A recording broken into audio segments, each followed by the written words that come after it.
Kessben.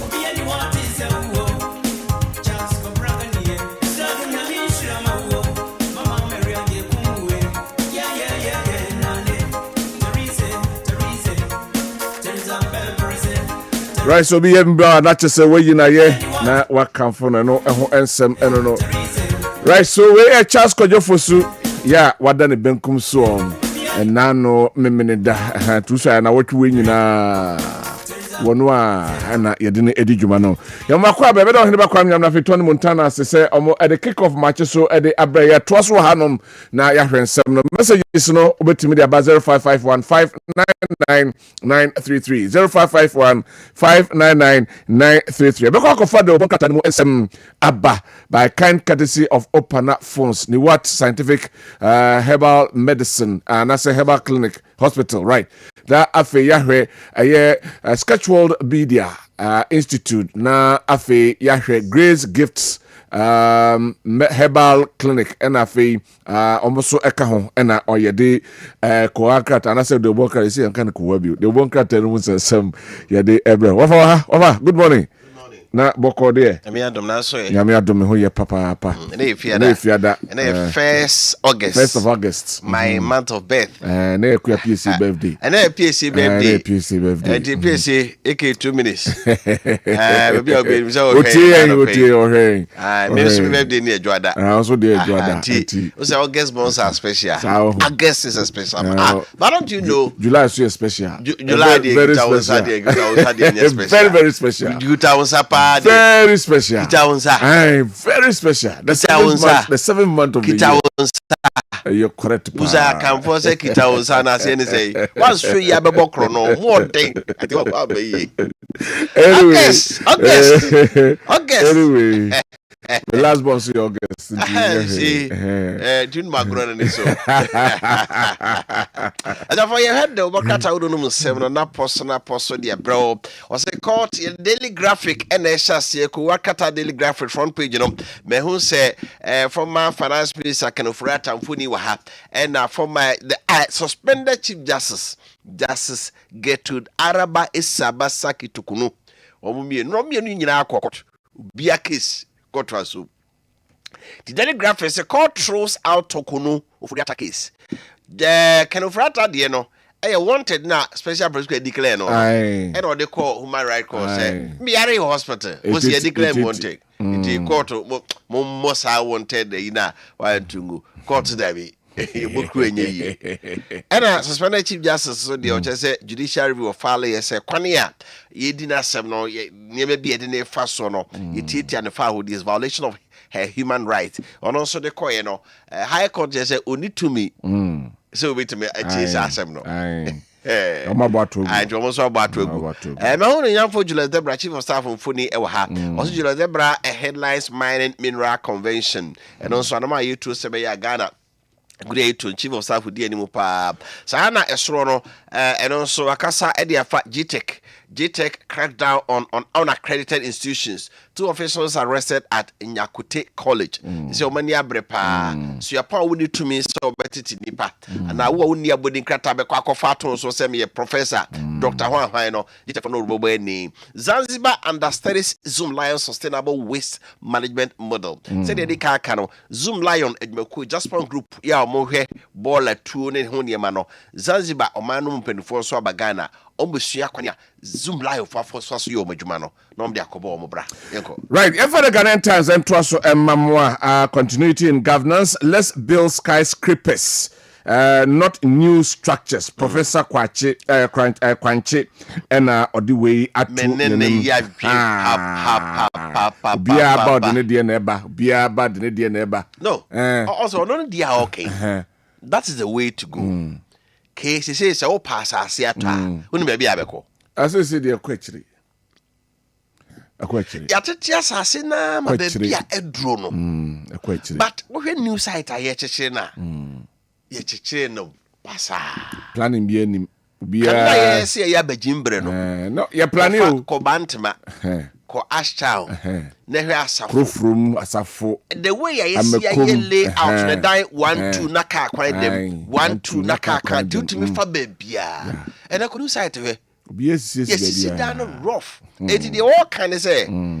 Say no, you be sit here assassin and can see dina a skyscraper. Kwabena sit down kwa see the we are. So, you be a man who are able to mercy 1 floor. And what was your story? Estrono. Where's your and you dear time will be. It get him by a brochure, son of you know. No, I brochure the other sea and toss as since die. Will be near seeing our cotto. It's your planning here, see at the end.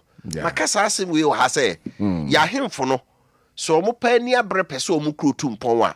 Or mon plans I meme your henny, and I'm more crew kumase, Quentia. Casa plan na me. Aye. Trust cinema wa. Ground floor na yodia. As running your Obi ba no atop next floor. So be so to two now there to two next situation. Kasama make en Kenya papa. Ka woni bra ho so no na 1 plot no. What time nipa be 10. Obi e woni fie wo so. Na nipa e ba be tell be mo kro na ne abie sia. So, it's a summer prof no canon. Ya, you know, Sanya just say, I have no chance as an tonus. She said, no planning. Planless continual business of structures. Once you see a dana cosa, a bedroom baby, no, in your baby, in your baby, and what about your mobile sanity? Yes, a baker crew of a cosu. They say a cosu.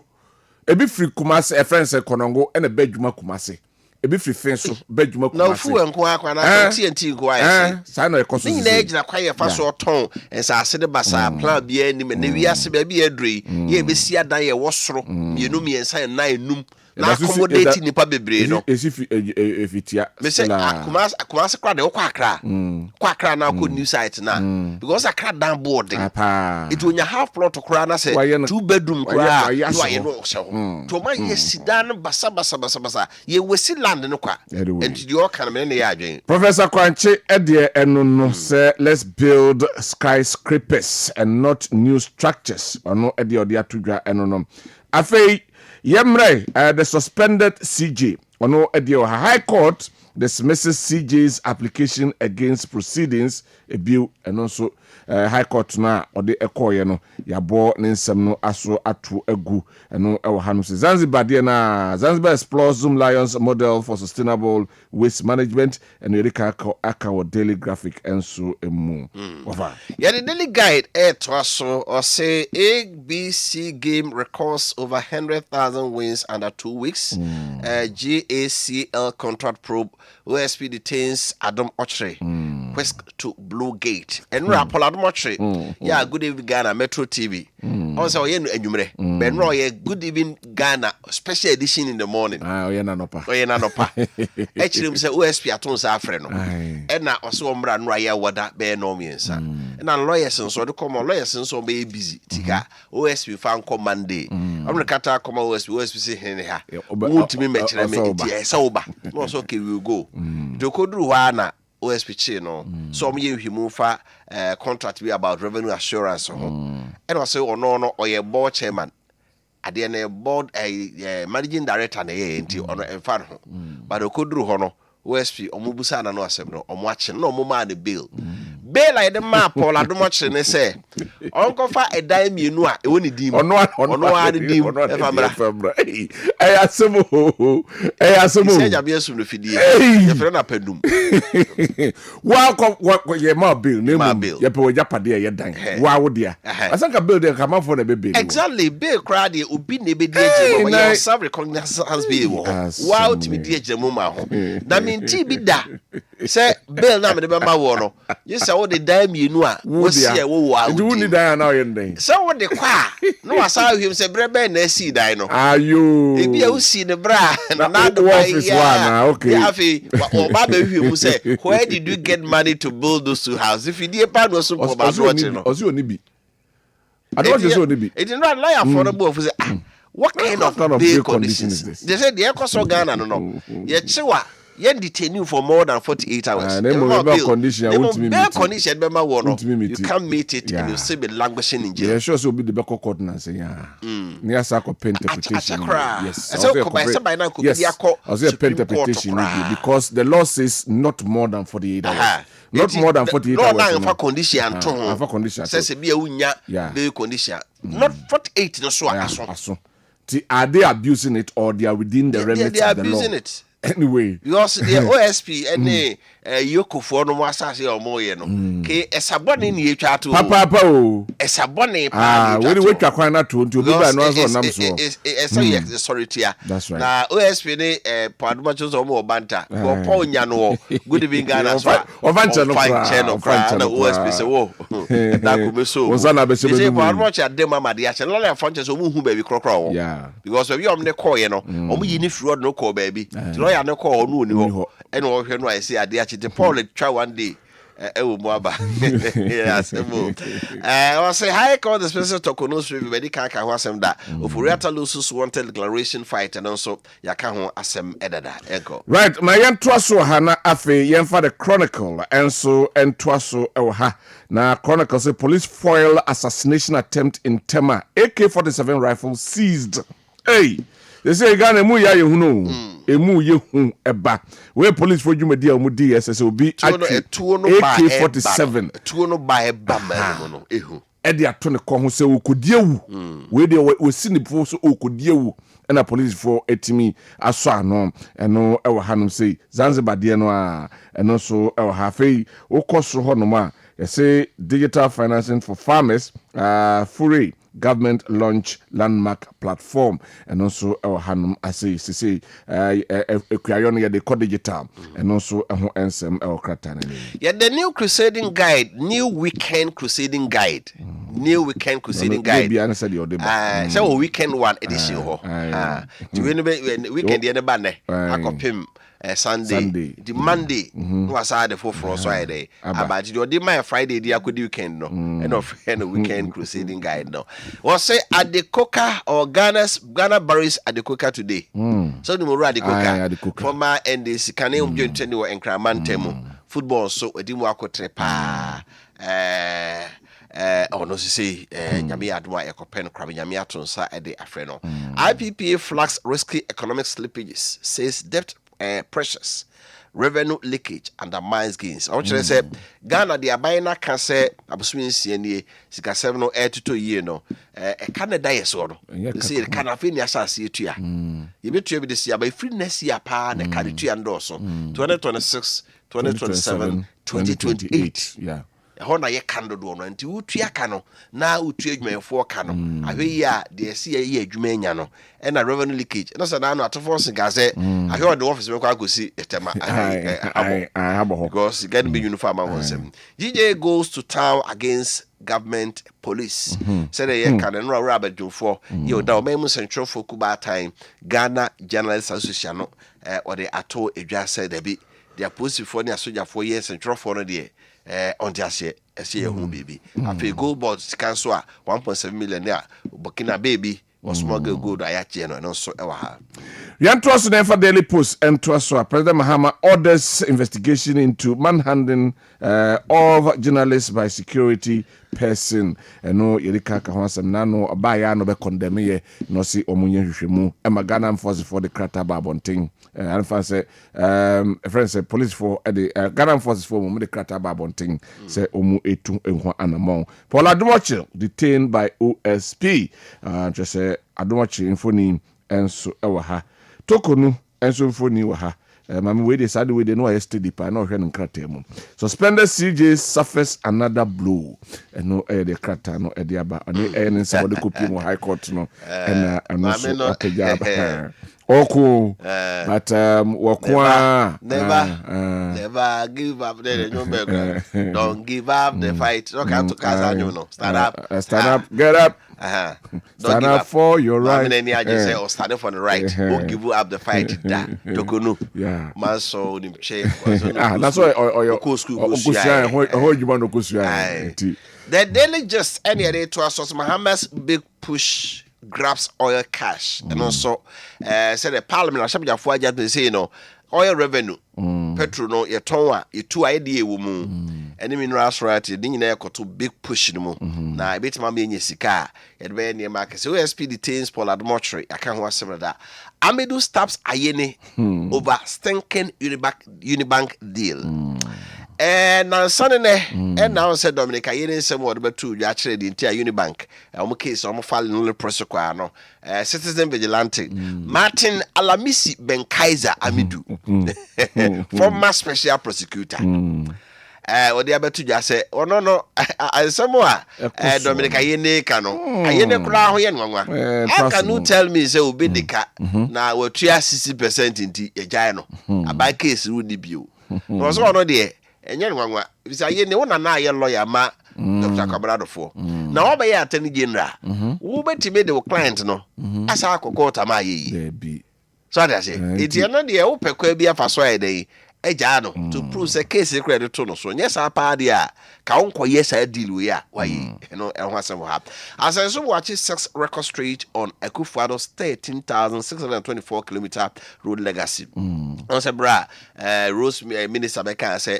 MPP aban so my more than 10,000 kilometers no omo nanti ga na omo hunu be kwa no omo be kwa no 1,000 kura wo hunu so dey also be ad money yonkoko edu of course yes 2017 no ena na do say mahama so aye ka akwan ba ono nam wo ko sehwe ni adeba no wo hunu ka akwan bi mahama so ene na oda wo trust ya na oda enu bi na adane ene enu afenwuma ka say your pache potus gra potus e ka akwan ho now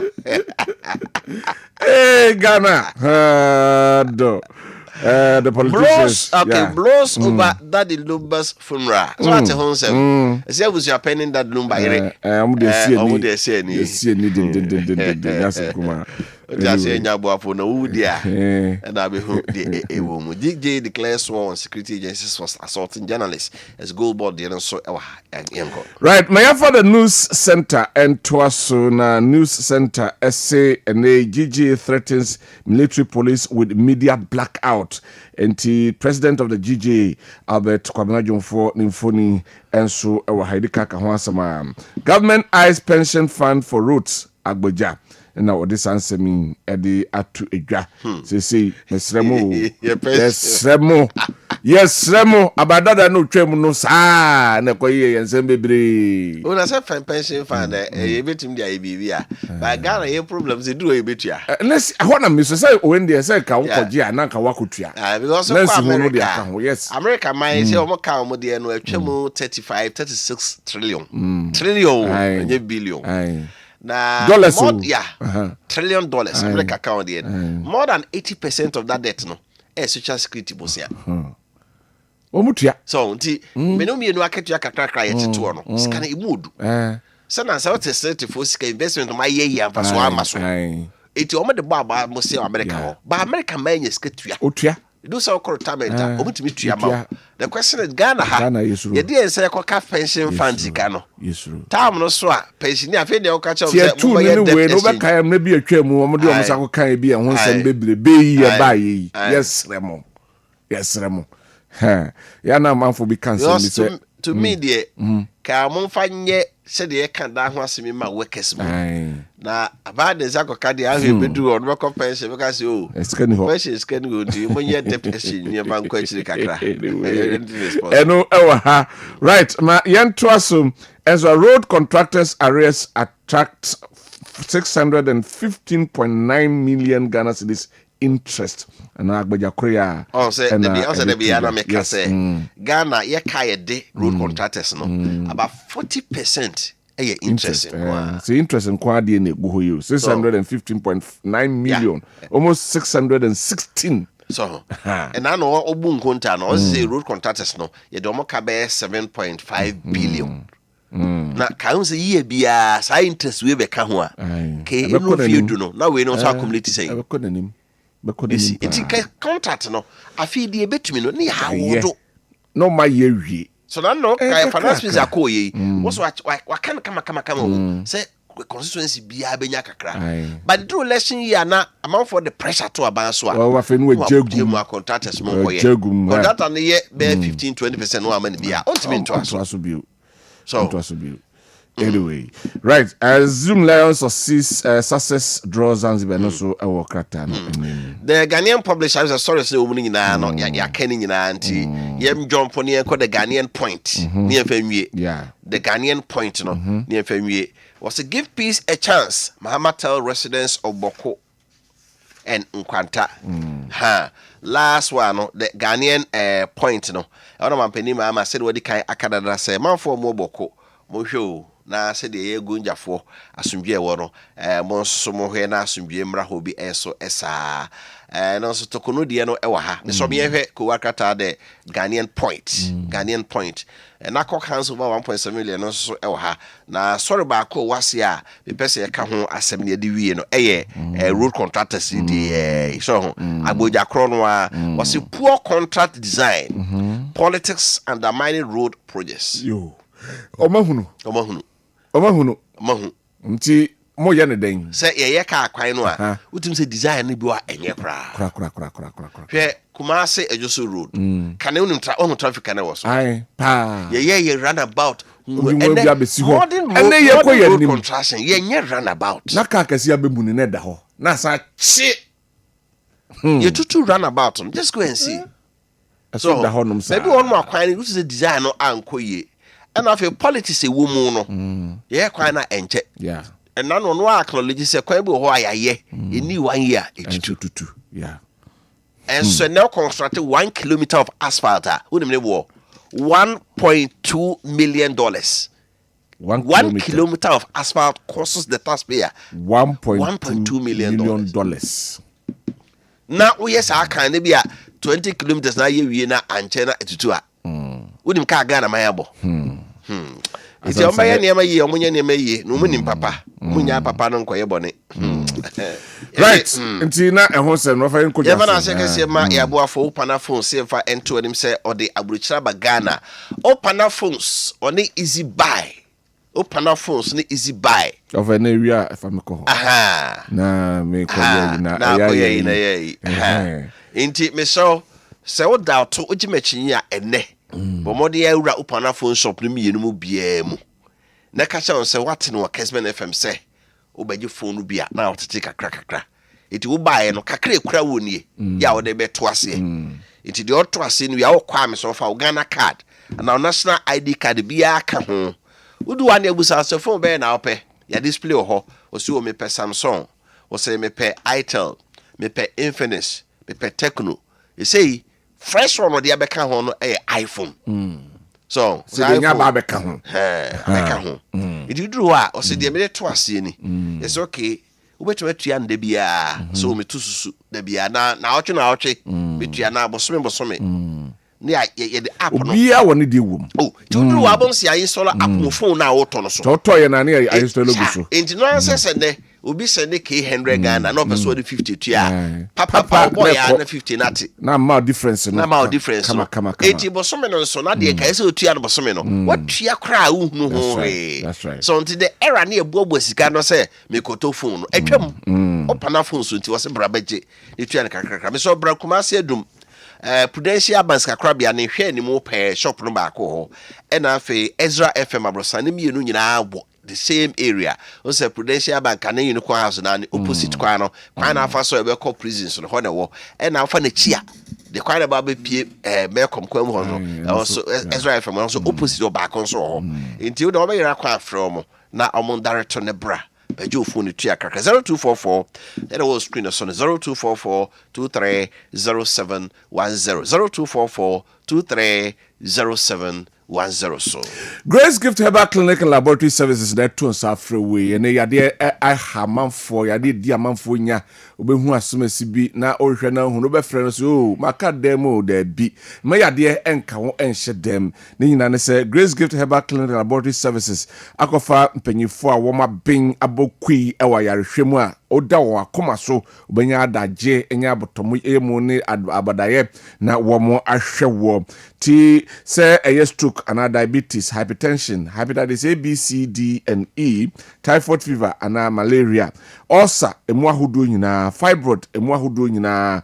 ahondamani yade ahodo nyina fe prostrate no ena kokrama betom anase ya na ye kese we be ma no efone woman aduane dida se de woman nipadua aduane di no so de bia ma aduane a no wo kofom bra na oyade na yenhwe ne yade na ne ho ento no wa ba sabi wa hemfi ho niema enkoyi nsuo mamai bi enenam ho sabio ni se nsuo ne nam ho na yinka mo akora no wa hwe ho atum se wa akora no wani enye ho bra na yenkosa yade no emma wo bema wo ba ope oba na yato nsaso ana wo naso naso bra na afi yemwa na nya bi wo so wo bema enso enei ye ka mema wuntimi nkobi because why mre mema kujone kasi yeso bia nche mema ya opuma na edafom bra ne ma obama no entimi enyina so wetimi abo adwuma sanso na nam yade na hawa bra na yenko emfa emma hwe Grace Gift Herbal Clinic Laboratory Services ewo Kumasi ene nkran Kumasi wo Hwim School Junction barekase ekwan ne so Hanson and Crying. So, Yane Family Life International School no di enum hwem ewo New Achimota Petroleum Bungalow eho ena yewo. From pay 0246 518003 0246 518003 ana 0244 126123 0244 126123 ye adwuma de bia adwada kosikosiada anopa no nson opense no num ebebo ni what scientific hospital Dr. Nimbo the womb and penis repairer or say award ye say de kan aka no ma na akọ ni nyina to medin fi se omuduru ho no hu ade a na ayo si akwan e ma wo no ma amotu ase se fibroid e da oyem ovarian cyst awode ni hiase wo hurum how bia wo ho no be ye fro na so nya ba be ma so bia ho nsu agye no kwamo no so a ti awo no de ahye oba no nanso bia wo mom e na how no free wo omode ya na wo hwe wo sare so na be ma ho de wo fo beboa mo gina na prostate ma be ma wontumi nyonso wo kidney osabo o liver obrebo ene wakoma no ko edo tu afidie ne so a hobby ba ho a etimi aka kyerɛw na wo ho so da motu ase diabetes e mojamu asikia de ne ha won hyewa typhoid fever ulcer stroke unom pemu tutu a for ne kyerɛ ni what scientific herbal hospital na wo dru how to ebetwa great machines fidie pa de omwobi ye nya grokra kuma so mo atonsu Monaco Junction woni adansi rubber division mo nkran so ma 7 Janet corner e chiri ope woni chere Tanta Hill kwan so no am ye gbe fiduada kopem me da pa no so ne fa kopem me no sia for 0244 087687 0244 087687 so Sketch World Media Institute ase Central Juma no ye be kyerɛw no wahuni yie no waye ne yie aboa magana man so etimi akoso eba Central adwuma ye nmu a na de tie nie ye pen yie ntini ye pese ohuni yie nti akofa mpanyimfo a eba radio ene TV adwuma ye nmu a womo abene papa ma ye adwuma no so ache womo ena ekyerɛ ade ewo ho na yenya adagye bosumi nsia ye de amount tie na abepia ba no waye pabene yankasa na nso abaye Central adwuma no ama no akonanim ye niema ne bebre ha graphic design ka ho video editing ne camera se de somu no ka ho afei se ye bonnwum radio so ene TV so kanwum ne sie ni kama pa ka asem ka asem lawe na afa fa honom sanso ne nei talk shows ahodo na pese wusua se de ye morning show ka ho oye sports na afei other talk shows no eno so be kyerɛw no wa bin ye papa afei sports ena commentary nei so betena se na se wo ka aya agudie ho ensem ana se sebio wo ma commentary fa agudie ho ensem a enya asem kuma akro ben so wo de ne demonstration sanso na nei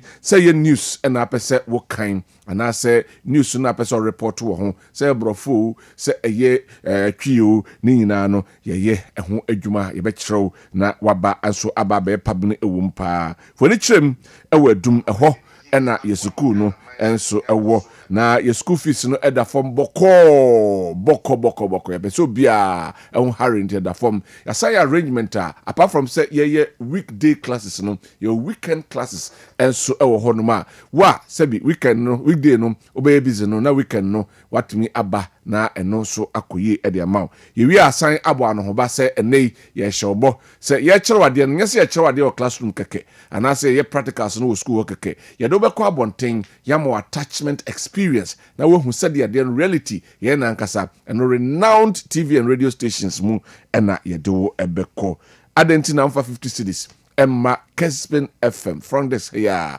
Asada House Edum Kumasi 3rd floor no waba na wakase mepe Sketch World Media Institute form ni bi na waji wade boko no akosua from 0249 414039 0249 414039 and 0261 110955 0261 110955 na yenye so wamena so asene a yade de obonka tanu nsam no yade bro at appropriate time wamo a omobo amadwumadie no enyina ekoso no ka Kessben Maakye ewo Kumasi ene ne mpotam no yade omo ho ensam enso ebebro wo hweyen ewo Kessben Television Plus so sanso na okọ social media handles no so a live Kessben FM ohwe o Facebook a obenya na dwumadi a yedi wa ha no eno so oni nyina aka bom na yedi miemfa mo adwenkyere ya mode aba no ebi emfa ento ho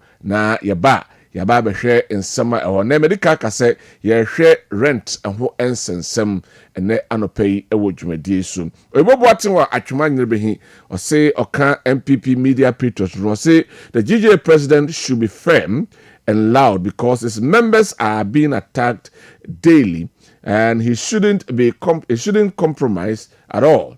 Ono edia ode abrayene anope Lawrence Bacheke buche wasenu asoren kwanta ono so de bi abrayen oso ben Unity Oil filling stations. Good morning to the chairman of the Asoren Kwanta Youth Wing, Mr. Benjamin Nana Kwachi. On the substantive matter, the best solution to the recent Boko disturbances is a retraction and of an apology for the reckless and unguided comments made by Mahama Ayariga in the build-up to the 2024 election. I'm of the firm belief that if Mahama Ayariga takes this action, we shall see peace in Boko and its enclave. Long live Boko, long live Ghana. Ono edia ode aben. Kwadwo buedi wo kumawu bodumase wase ma yenkane say Kwadwo buedi ese Wafa, you said it at all amazing people born in August. Okay. Ubia Peridia. Happy birthday to all August borns. Kojo Buedi Kumawu ano edia ode abeno no. Just ono so that say August no.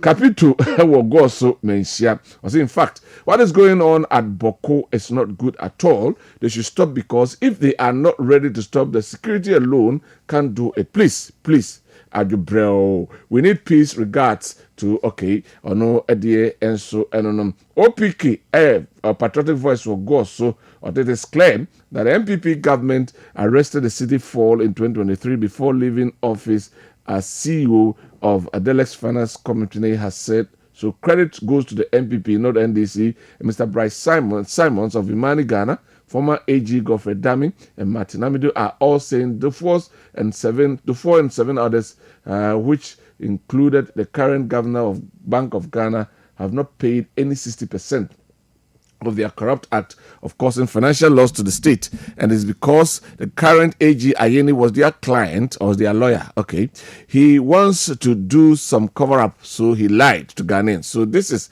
family and friends, cronies, government with intention to loot taxpayers' money. So let's resist this oppressors rule by voting for the MPP in 2028. And also Ediano. Yes, also bet me Edio Diaba 0551 599 933 0551 599-933. Masawood ewo Kumasi Bantama men candidate na fei yebra na de wo hono yento aso. Ghanaians must rise up and resist this oppressors rule government. In a run-up to the 2024 elections, we warned Ghanaians not to fall for the NDC's resetting agenda slogan, but they didn't listen. Now, it is clear that the second coming of JDM is nothing but a disaster.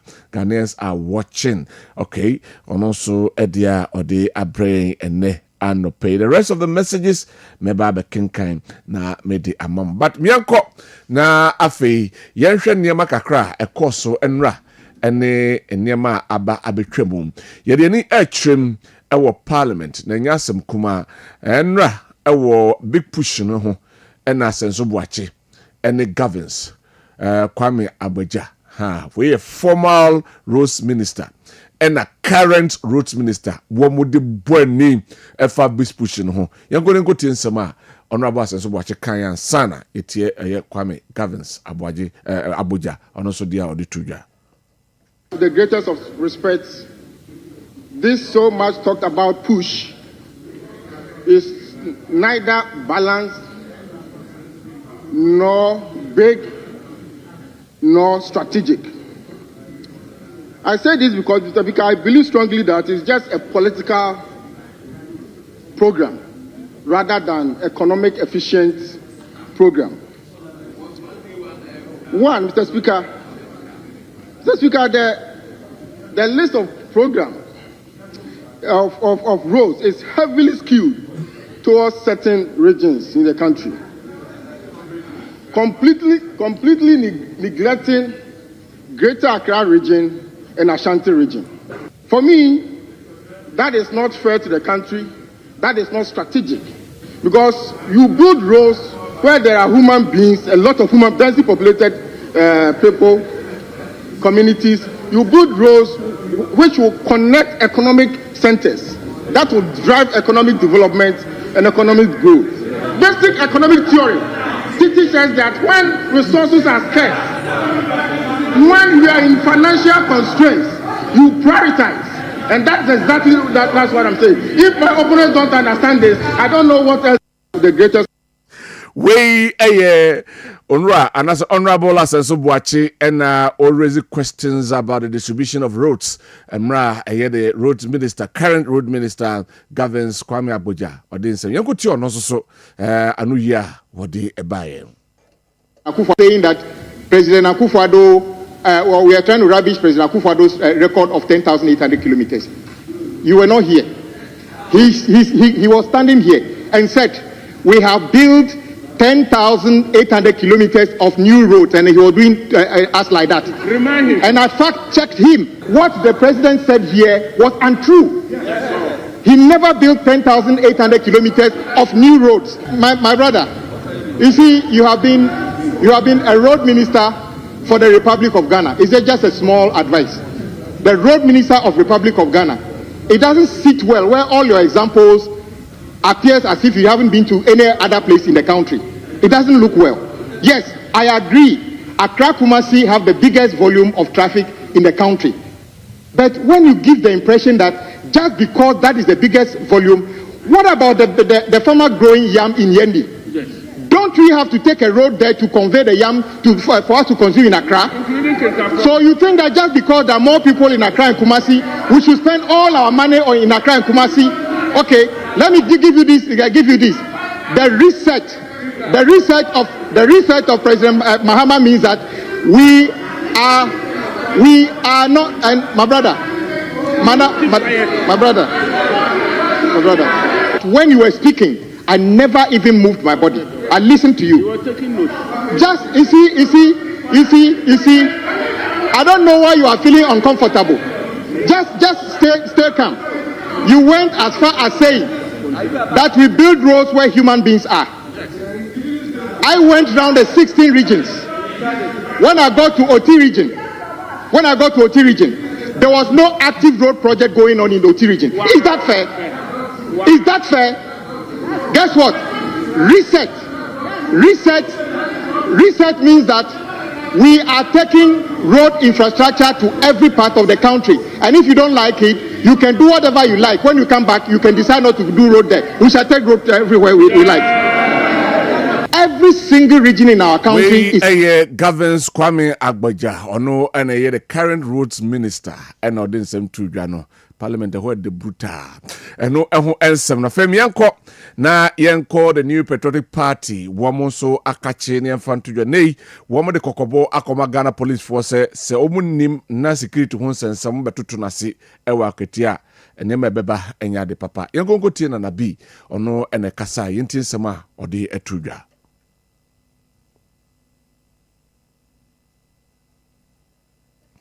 Right, entina chese enro eho ensensem enso enono. Afei yade ani bechim na afei yahwe other issues eno so eho. Tiengo tiena na bi imra na yenti nsema ode tudwa efa akotia ho.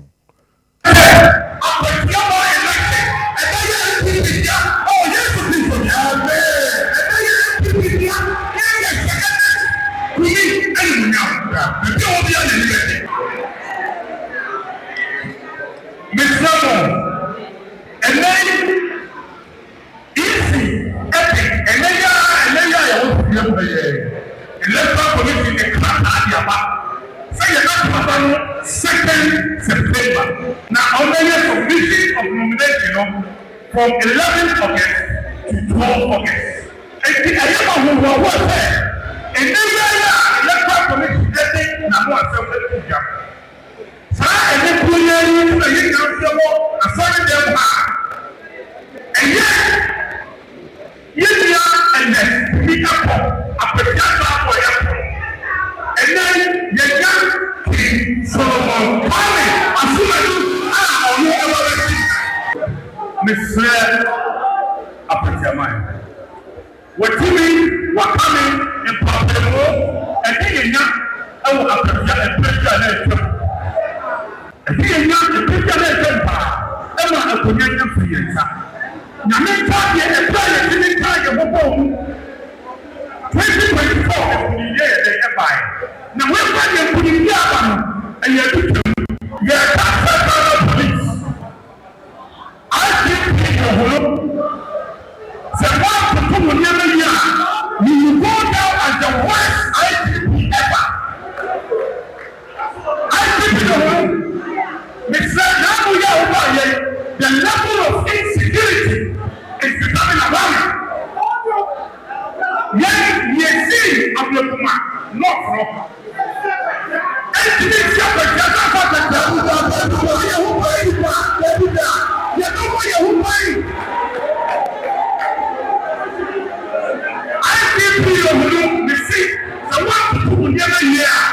You will go down as the worst ITP ever. Now, when I say you're going to trust them,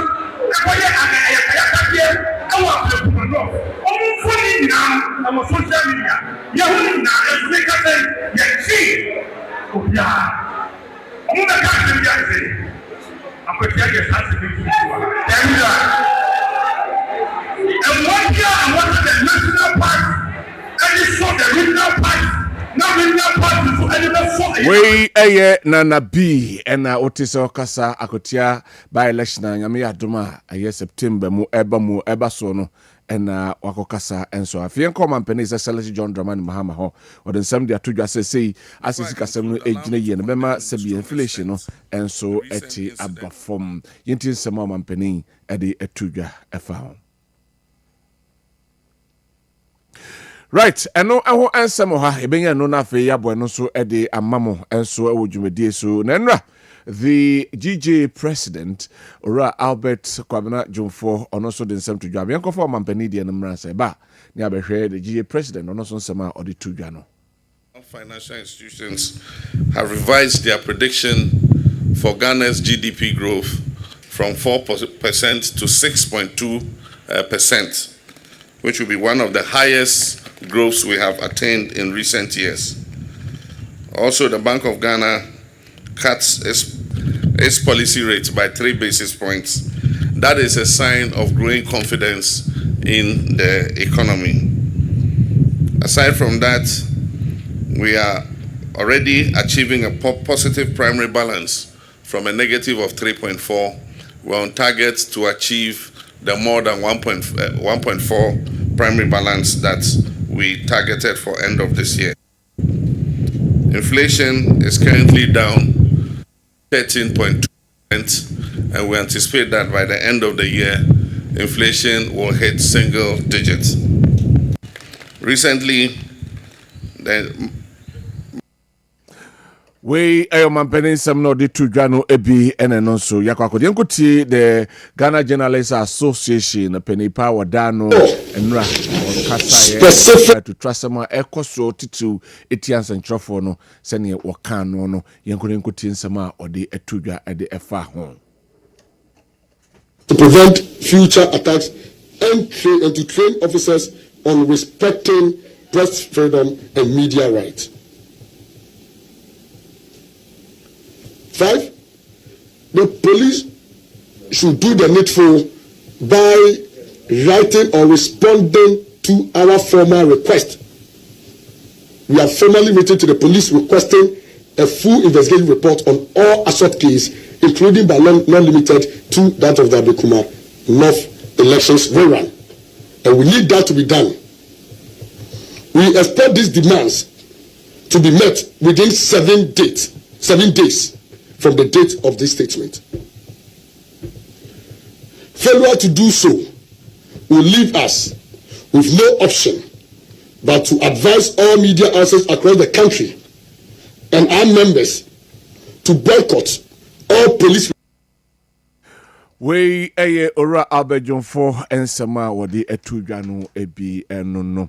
Right, yebesa akudwa so aba na afi yeba na yabedi nkomo e de afa aye adan ehu rent ho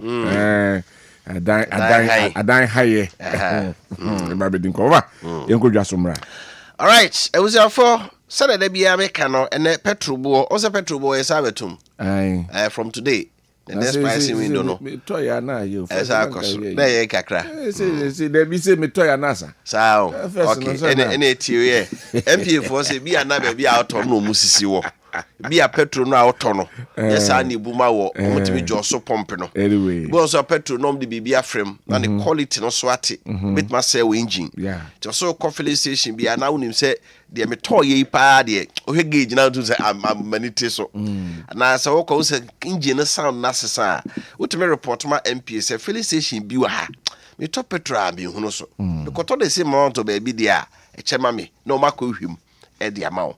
The National Petroleum Authority motor free number 8 now what issue be with filling station bia no from number there 0302 550 380 0302 550 380 and I say nante ne come head office on cry Jolu NY highway no so and our region bia more original office ho for complain ko say filling station bia siu petrol auto e nyini sesa no bu ma wo na fu om de ma wo suspect say bibi fra ne mo kai say wo 48 hours so confidence say she be na was a problem no ma MP for still din 48 hours on him and from our MP where customer care meets excellence. Right, me fan to just say edwumako bia wo mo epe say yesiesi nipa ho me ka saloon ya nei epe say ho ye fe okoho no ma na yesiesi say tribo say eye say ye ya utri ho yie na ya ye ma ho otobupia bontatum say yes omo penipa ene no aye adwuma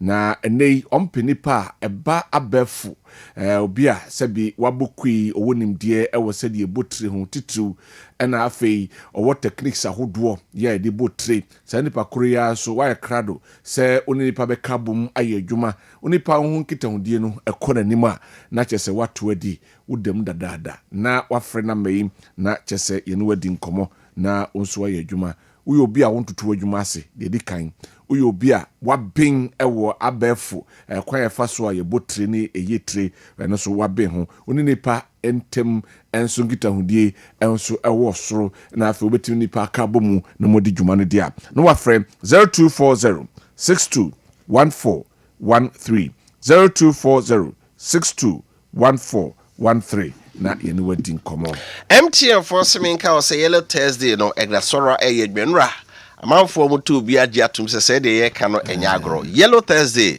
to data e wo mobile money so ya wada na wo to a o ma 25% discount account wo ni mu a na sa ye de bia o wo ne be download weekend ya to ya wada no no abosa 138 hash star 138 hash and I say wakoma MTN app bo ma MTN app ya wada bon say yellow Thursday be go so to 1 giga o ma 250 megabytes o to 10 giga mo nya 2.5 gig na the account free umpe we na pede we are no masa ma o take say weekend and cry and I was so more ko hesini wo silver best cinema wo kuma asenso a ko hesini duru asefu wo kafu ma ope na yi ama wa na ka kire Golden City ya Golden Cinema e wo kuma city more do the MTS double bonus pa o dey say yellow Thursday do ya wada o manmpoti so na beto data no agi bonus we nyina aka MTN everywhere you go.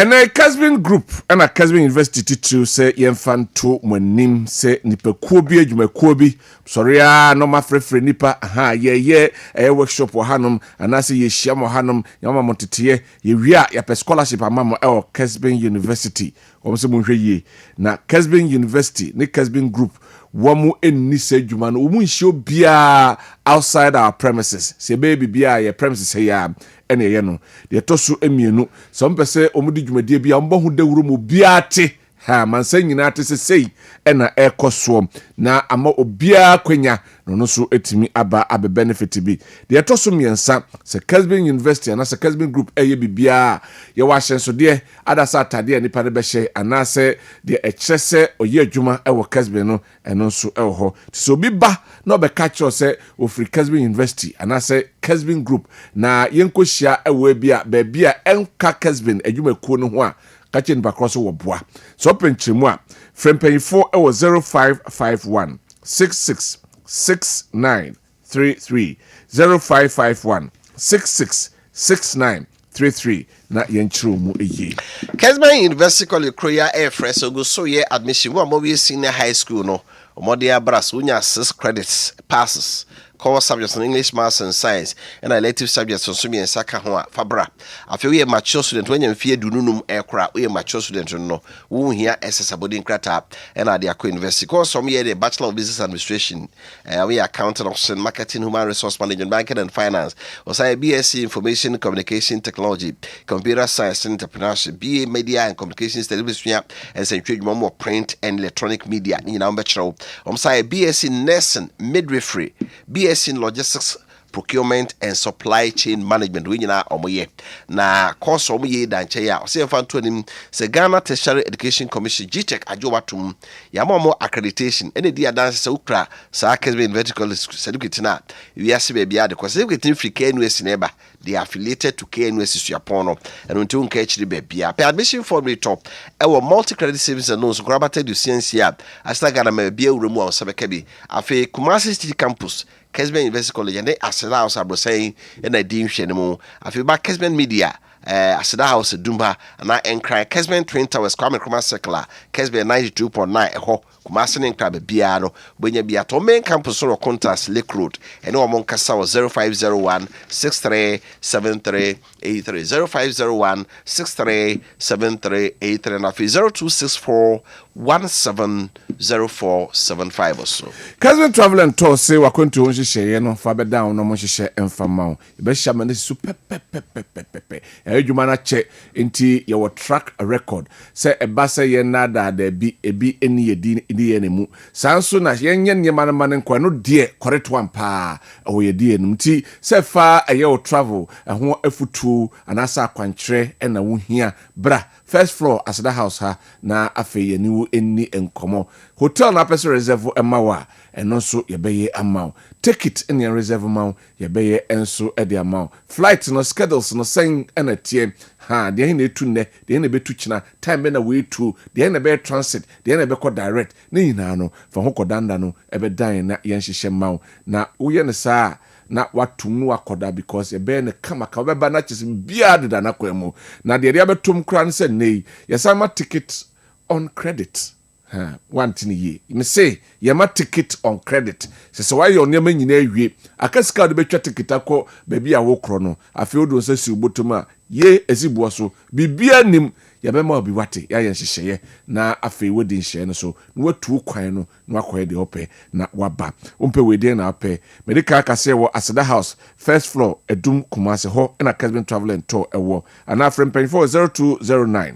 434999 0209 434999 na afi yenye woso wamo ena asoya sene a yedi dwumadi friend se Kessben Maakye yedi ebre wafa wo shubi a be sima be numbi na afi memra e open rent and about rent so you focus on rent because rent is a problem die nti die esa man for tbia no and then so tbia never will message bra so kwai wom kra na na be full life because people don't understand rent law na Ghana rent control we me call rent control e dey na akọ ha omoye all right they say almost what said they say you want to know right my main messages in kakra ba na afi wi amama owura Bedu Richmond on a rent manager Ashanti region or ha na mama no akwaba na afi ye de nkomo twetwe no e de ahyesom we ase teacher Kuju ewo Dr. Chiobodom Adantase. We made a mistake by politicizing the Boko War, and we are sorry, but please, let's not politicize it any further.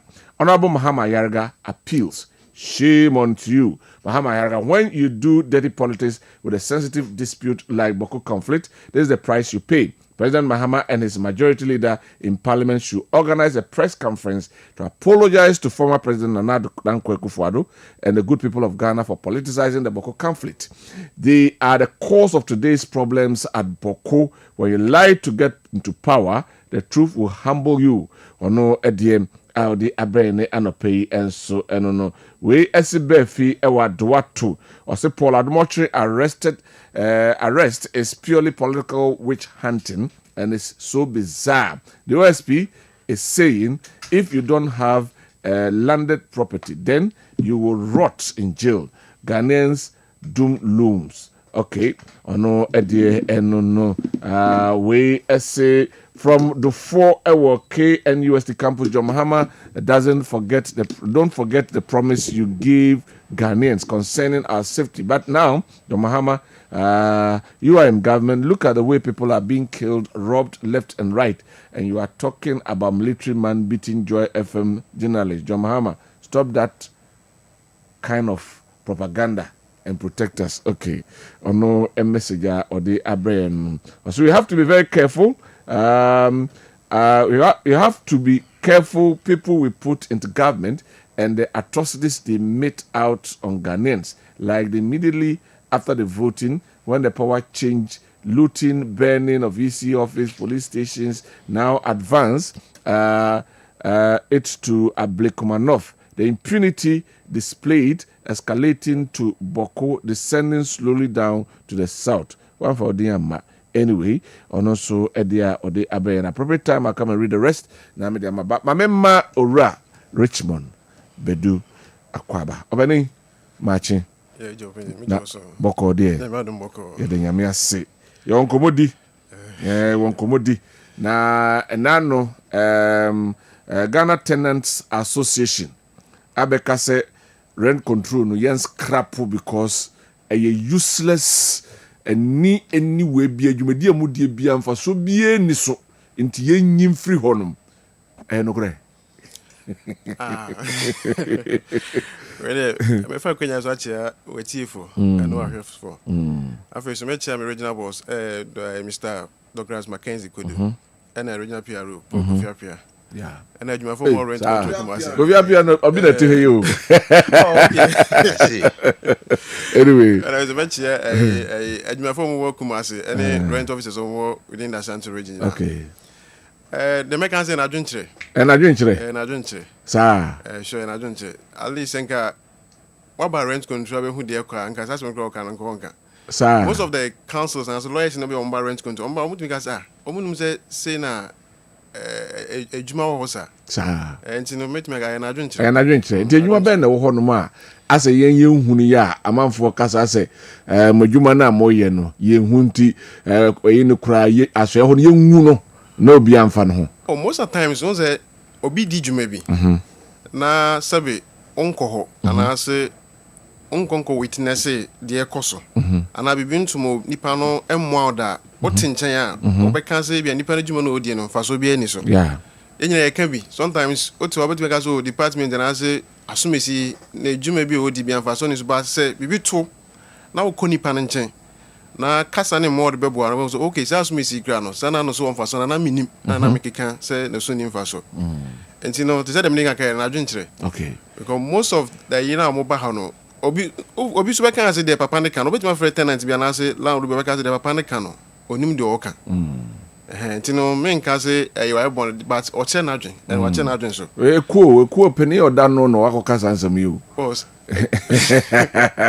Like you find say nat and I say nat na gratu na PTA chairman for the high council na gratu sunin fa so almost scrapping na grata. Okay. Though a PTA chairman as well ye penya oda parent ya no but that doesn't mean say ono na adwunche no benya even members ni ko mo association almost they disagree with him. Okay.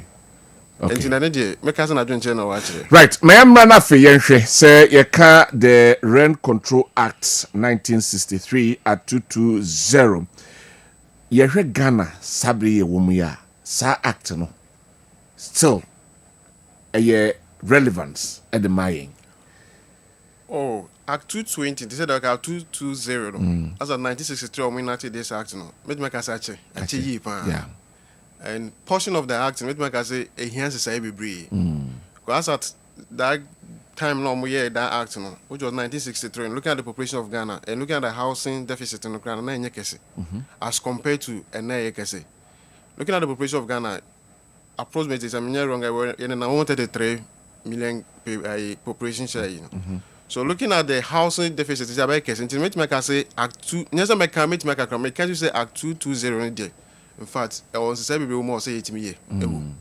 Now, why then I cause delay because since 1963 there, that's just 62 years old.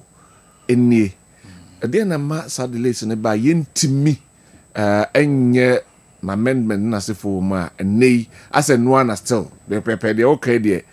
Pioneer population a day, you know, ya koye nimbebre ya quadruple na se for but still what has caused those delays? Oh, they say open you are winning. What's your mind? And I want him the process and the bureaucracy involved in getting things done. Sometimes no be over parliamentarians as a parliament no be also omuhwenim na yen ani manimano. Ayombu mani guso. No be over na omay. Because within the former president Akufo-Addo regime, which is the MPP government, omo try so omo amendment omo call stakeholders. Omo kushia, omo prepare that way in the crowd. Edikoto president and him. I'm going to go to parliament. I can't parliament be him. No, I'm a pass law. No, Nanka, you the new act now. But it's unfortunate there's a change of government. Okay. Yet if I say the okay, say a marano or say a system. Person my specifics. Near maybe one marano more. Won't say way dear. By now, or say son, will be a tune say this is what the rent access. As I say no. Sadi and the idea Juma and ye. It won't be now bit me a boss. Me back one minim advance. Amount for ye. Yeah, rent at no. HS untimate advance more 6 months. Yeah. But you need him dear coso memo. Open near my bed now who say, I say son or rent at no. They're okay, okay. Because they say we cannot think I can like advance taking. Okay, Act 220 and as Act 220 Section 25, subsection 5, no, it's the clear say, Federal Bank out there that man had it's either on monthly recoverable rent. They say bosomi. So if you want to maintain a bosomi, so you can take an advance which is 6 months, no exceeding 6 months. Or can the class also so well be exceeding 6 months and your offense. Now switching it then home. But once they said now can act no. Solely no say it mandate the officer say obehwe sa do mo ewe nyina but said ni pano fuma I was ordering in court na so chi be court dia ma no nti no mestre say they said no can act no be ho no be ho it is time say yes system no be ho we did officer na be bo we investigate now say ni pano here at fault the law can also give you right to get in touch with the police service and take the next action etia ni pana where the wafum I go say process no so be oba now say ni pana fun we are not okay. Let me proceed to the court so that court na switch be order be man na. Sometimes officer na we are don't think so no. Court na mko file can do take time. And also ni panel suffer. But like we need any option be as or the court. The Abasana, what happens? How do you mediate between the two? No, so most of the time we rely on the police service. So we with immediate effect. The me home baby. So say court no carry then a be free case no ko obo how tim say if you abekona wato the tenant then wasesa no mo bia kogu inside some man right only access to the premises when happens so obetimi actual letter e da matter na about some from Ghana police service no most of them Ghana police service yes no we need to get something from the court first before we can do this and looking at the tenant me kebi oni bushani bia wa say oni any other person to call upon so obetimi the baby crada for that grace period no so, who can officer now? What you saying? Can we take the law into your hands and come back to take this action? But the law, who are acting very right, so you have to most of the time. China, so your recommendation then, and they command the court, then the court will then continue from there. Okay. The Emrabe no who say said they now can say at a friend saying landlord a call local ne talent door ne nase forma ne oman access no emra ne sesen wo was a offense clear offense but is that American when it happens so the offense say landlord ba kwa local door offense etasi ntina ma mbusa sa question etasi pa o say me na me fie sabi wo papa bu wo no de japade no me na mesimi dan no akwa koloko no offense pa we say na American say act yanka new amendment and keke most of is nka hu na officer na ko na go say it is say ya quickly officer nka obetimi I take an action say obebu any and you get an police officer get a person arrested. Okay. What they make an answer. But because for now no omo that Monday say bet me I calling for the arrest of that person. The one who said nipa no but also your recommendation they cut down the magistrate court. And a recommendation about that cut down it delays. But most times no in fact police service omo ya dey boy officers need be omo boy. Ebi ya the letter no kwa commander now as officer now in charge no it me in personal then we'll go to the premises. So landlord sometimes cry it me bu any man access to the premises. Then no more for criminal case against the landlord trying to get the person arrested. Okay. So Ghana police service so boy on that opinion, but most times no the law that recommend it if I cut down the magistrate court. And the money issue. So most of the time have a problem. Who officer we would have wished say can money man take action. And the best stress they said that now open you can. In fact amendment of the action Mr. the current president the new parliament is almost any money me and almost me amend the act in my okay. My yes hamra advance no so. On say advance na say no ya can we. Obani say wo ho no bi ba say edan ya metimu. If you ras so say said the working. E was say waji abro so 6 months. This was the twom free work no. E say o mani tua no bosome. E dey na mo ye vis-a-vis the fact say a rent at nature say can nipa no cry the down be ma no I was some na moko access you know say be a day we say and there's a bosome bia wogie that function ntimo ye what kind say that a section okay action no say that now make section 25 subsection 5 make say what did that man hire in fact the required thing should have been on monthly recoverable rent bosome and also you can take in advance for 6 months. Okay, now we need to sitting here for then you continue taking the monthly rent. And I now make dinka can okay that section now. Also say if you run a jibrosa, then if it comes before the appropriate institution as the appropriate court is now, the person has committed an offense which is liable to a penalty, even to a fine. But most times we don't have the right to find that person. Unless what they call magistrate court. For the court and also the judge sitting on the matter will then use the discretion to decide on which fund or which amount to find that person. And you know, say I don't know me no etiamra. And moreover, now there can be say, OJ advance more than 6 months now. So be OJ 2 years, 3 years. Nipa betina if you know within some few months or see me to nipa no. I wanna as someone but now rent continue who but now the nipa and twice more. That's also let you know say that's the consequence of you also taking the exceeding the 6 months what the law requires also way. Okay.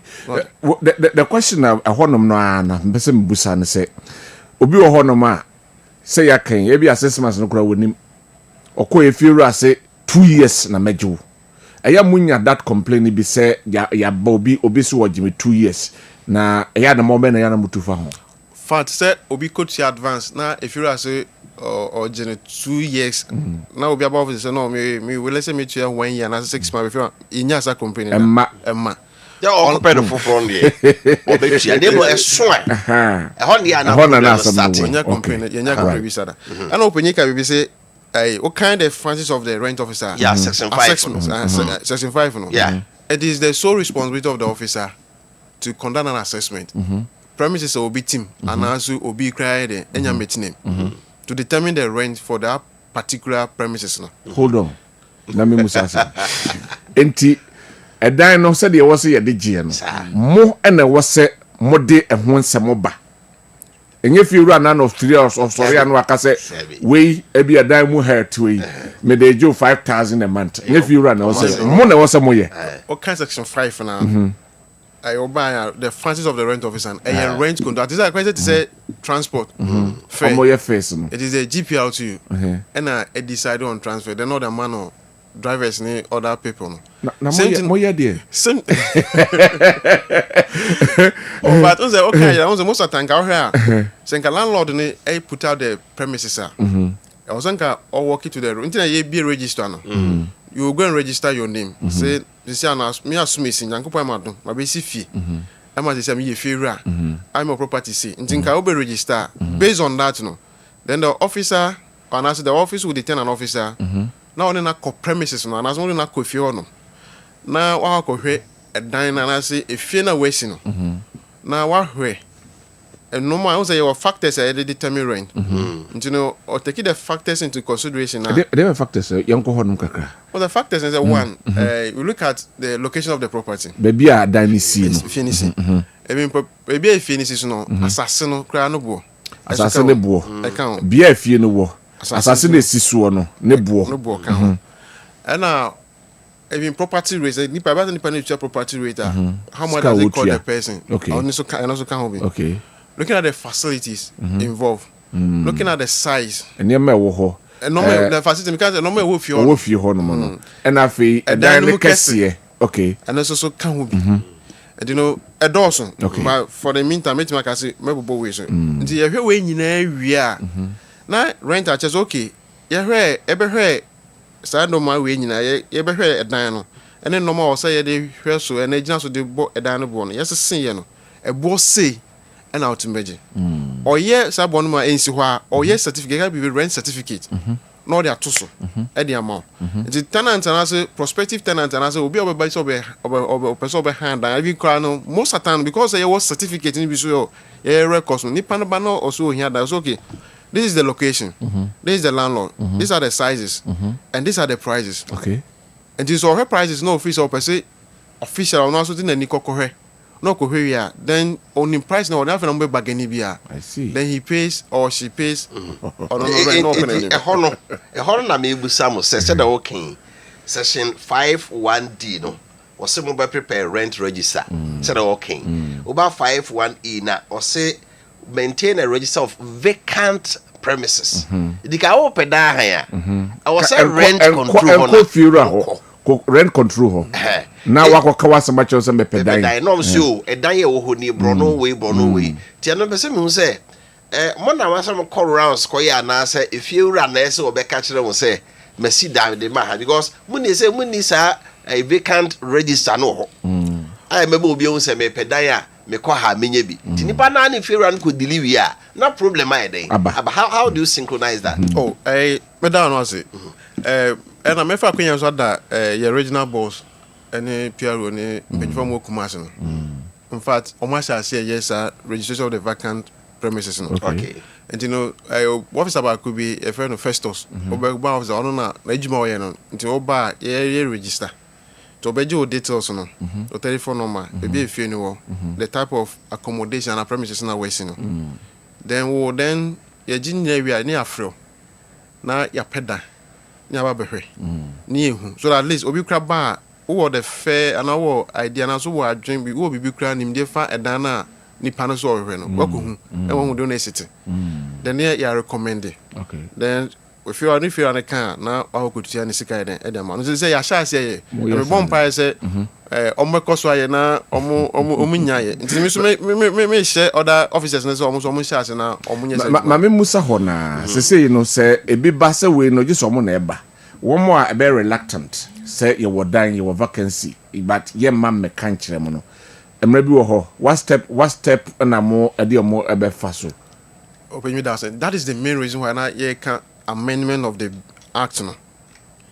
And not because say your whole loop so lapses be brew current act na use no. And which you are making several recommendations. And say I'm passing a new bill now, I'm passing new way now. Unti me go say we now I obey me the e dey ejuma. Because I'm rabia back no. And you know, to say dynamic with the current Iran community pass my we want some of the powers to be given to the officer. Okay. Once they fail and yeah DBC crana immediately wait to take an action before crana was ordering call to the court as the magistrate court no crana what they na call so yakunya so what they say wait me exercise these powers. Then from then you proceed. Okay. Once na open you can be say also mo ban as o say ko. O say Ghana no ntina you better Kessben other media na say omo boy na ye educate the general public. O say fear obi o kona aka so maba me fi rent control. The moment I got me fi rent control na Nani masesa. If you rent control na me person who say if na was na dana we si no anya bia wo de man han. Now the man han so a person me be take records be. The moment I got me fi rent control anya bia dana we so the man han na because if you say abusia fi ye mfa e man han. Abusia fa nkwa na eden. I see. So when I make you know but in can yie mu no in ke ye bo mu. But hu ni sa. It doesn't mean say education in enko yi and say nyema no monte ase. Say education in ko yi and no be so monte but who say the more na even say monte no be ase the moment na education e kono wo chechi mu achom no at least do be o me sha say so monte no be ase. They say na 6 months rent here again. Obo oba office now can say a man say the last was a case because so to nipa no. What the rent 2 years nipa tram 6 months so to no. Ubi sana question as I said true that one say also we investigation we hwehwem then te wo to no nti me bisa na sem to na no nsem no Kenya me hu nyina so no to no person to no to no na afi oto afi ubi sana question afi oto say me am di me case ba ma be me case na say wo mo officer no wo take me I see and you know afi o say me see me ni intimate na so no won't me ga so ni intimate na ana me bisa tenant say office say if you no assistant of you no betimi at also betimi at na na me so kwata man 2 years na eden enso njache na me cheche mu che firu anse den ti a o so mo gi 6 months no we ni bi nti say mo gi 6 months no because within the 6 months no at least ube hu no ma bia office we nyo okay a no we hu ba ko jibru na asem na wo de ba say ye hu nya so emewa ye ngasi ni panuntu and you know ono kwa fe o to so okay so na 6 months no kwa na yeso omunje na nka ebo o mu firu afon so that's and you know as gradual process means say no asha said there's one issue of memorable but there's one issue agency ya woman so na mo nchen ya almost one wasam no say na mo kano because as obadwuma no mom e na eyo on the agent there said na me can on say o kan action agent no do emranam right agent no but on say they say opinion tie now or a tenant and also a landlord or you be di into won't mean yamre bria entina face obi be hwe dan or so no na di nupa no kofi no kokko chedan so obetimi eyi obi representing him so that person and everything an agent okay so they make an environment as an agent and I say me tenant na me call hand down no e bia me one crime and I know kumas me hu bibia all right but me person obi kokoye fiscal assessment so e dey mama it means me small be man so represent as an agent okay no a community agent but agent determine the rent anyway no on say there me try to figure out for no say so my agent that down na obobo ma na kan hu say for now na obeji scan no but kan hu say da chimbia no BBC na nipa ni tu na yese ye hwe some de ntia wo tu nipa no yese nipa no kra na oni onye mfom so bia nti no nipa no na e kan so odwan adwuma so fa ne sika nyina ma na say scan na fa okopa ona wo bre ti so my agent ne bobo no ma wo na o de bi to so na obetena ho no na nipa ni tu a de odi ato so obetua wo de na original na wo gie no ho ene ma ne yehu and similar thing esi na bekwai that was last 2 weeks ono no say ono no ye na adwun say enkada no bo no nkodi beje 250 and agent is on fanji 280 30 ni nyina agent ne dia and na 30 na be no so de g 280 and na 30 na egu so no yima agent na me say tenant no ba kan say dan boy 230 250 and also 280 or some make agent say 280 and otu asend dem otu 280 dem and the difference in the woman so they come agents so they come when enya asem so any sika nyina dey amano wow still on the agent no there's another issue with the agent 10% bi na eya wo mo agege eka ho no say okodi wani ma okwa ada so behind taxi na oni nyina obetimi achinya uwie na otua dan ne ka o se dan na otua ye no fa 10% efa kan obeji registration fee but nyame na mama wadwuma nka sabio fifiura na wama wadwuma na ehon so no eya munya complaints and how do you address these things yeah, that comprehension. a case be esisa. I say if you are no A2 tenant no. Also then I that within 2 weeks and also uncle. It's not tenant need demanding for the agent fee no. Timbisa tenant say when I was seeking the services of the agent, also that be if you are no moment a day agent near them. A man. Okay. Let me say if you are an agent no or ye juma de mahwan. Also no an agent and you know obakana obejida bakas ko ne ko agent na answer. Obe director so ko agent no. And I'm so okay. It is an agent no ye juma de mahwan. Or say you're an agent and I'm so fine. This agent that means ye juma de ma. And you know obi ye juma de ma when you train the panika. It is also no wood channel and this says can moje free tenant no or some was refunding at the end a man back. I see. Over. Okay. Enti say no ka new bill no. The actually say new bill na omo person na act on person the parliament no. Omo increase 6 months no. Advance no e dey akọ 1 year. No pressure. I propose no question we musa. But why what inform that? One say it is that we can on say obi ade na adwen kire e dey akọ danko. And you know so omo hwe na omo so omo bisa na etimi defend na etonso a.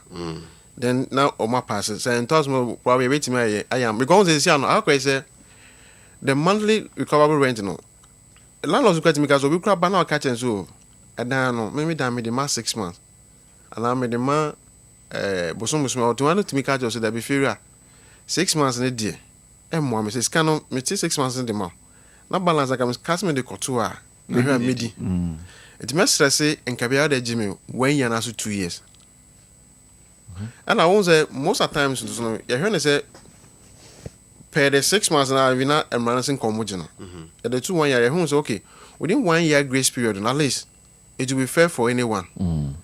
And moreover, so you might also feel and come so okay within this tenant in the crown normal be all year within at least send the suban crown also the basic crown within a year time they'll be to me the suban. And all tenants so most of the work called to me a juma. And I now over and I said juma no pay. They said juma can over no we near juma now for the within 1 year no bit man say okay let me manage within 1 year.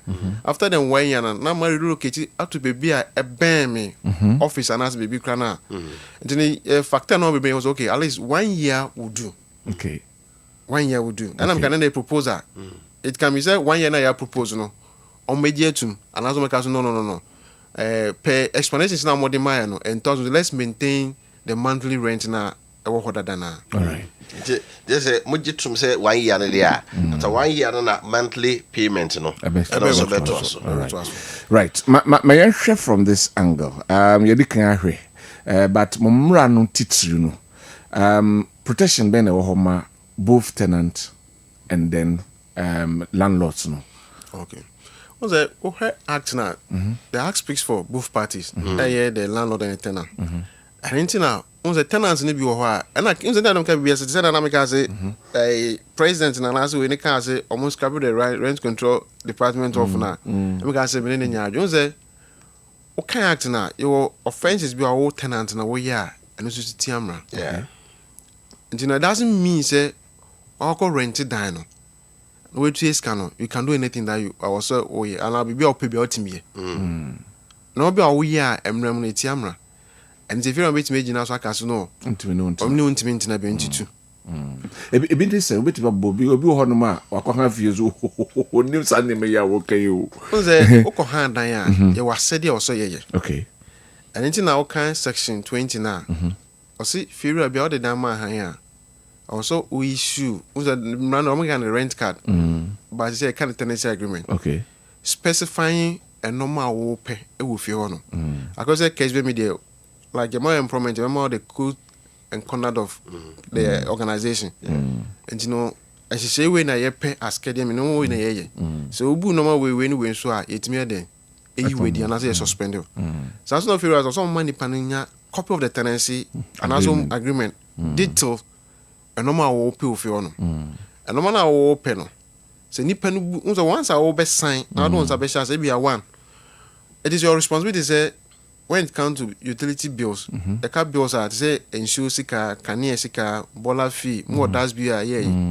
if you ho no aprapra mo nyama jetum so mekrin na so mo yi obi say onye na bosum ye ntua neka enya ya sede na wo tenant we also okay me de mintua across within the first month went here also did the second month meaning say wo bu nhye na mo je atum no so okay second if I don't know ko han ye no me be hand and say me be dem which is a dwelling house na sisi no what done adana obedan dey commercial premises akoye ho consultant adechi na manfo eba fi hono we ban we ko eno no ha other tenants no motive hono which becomes a nuisance security wise enim mo mbako no oyenipa ben so oye hwan so creating nuisance to omo fi hono and it becomes nuisance na eni so tiamra and nipa betumi ade akasi obeji ne dan fi hono okay obi also sabi the last na obi can say obi abehane dan na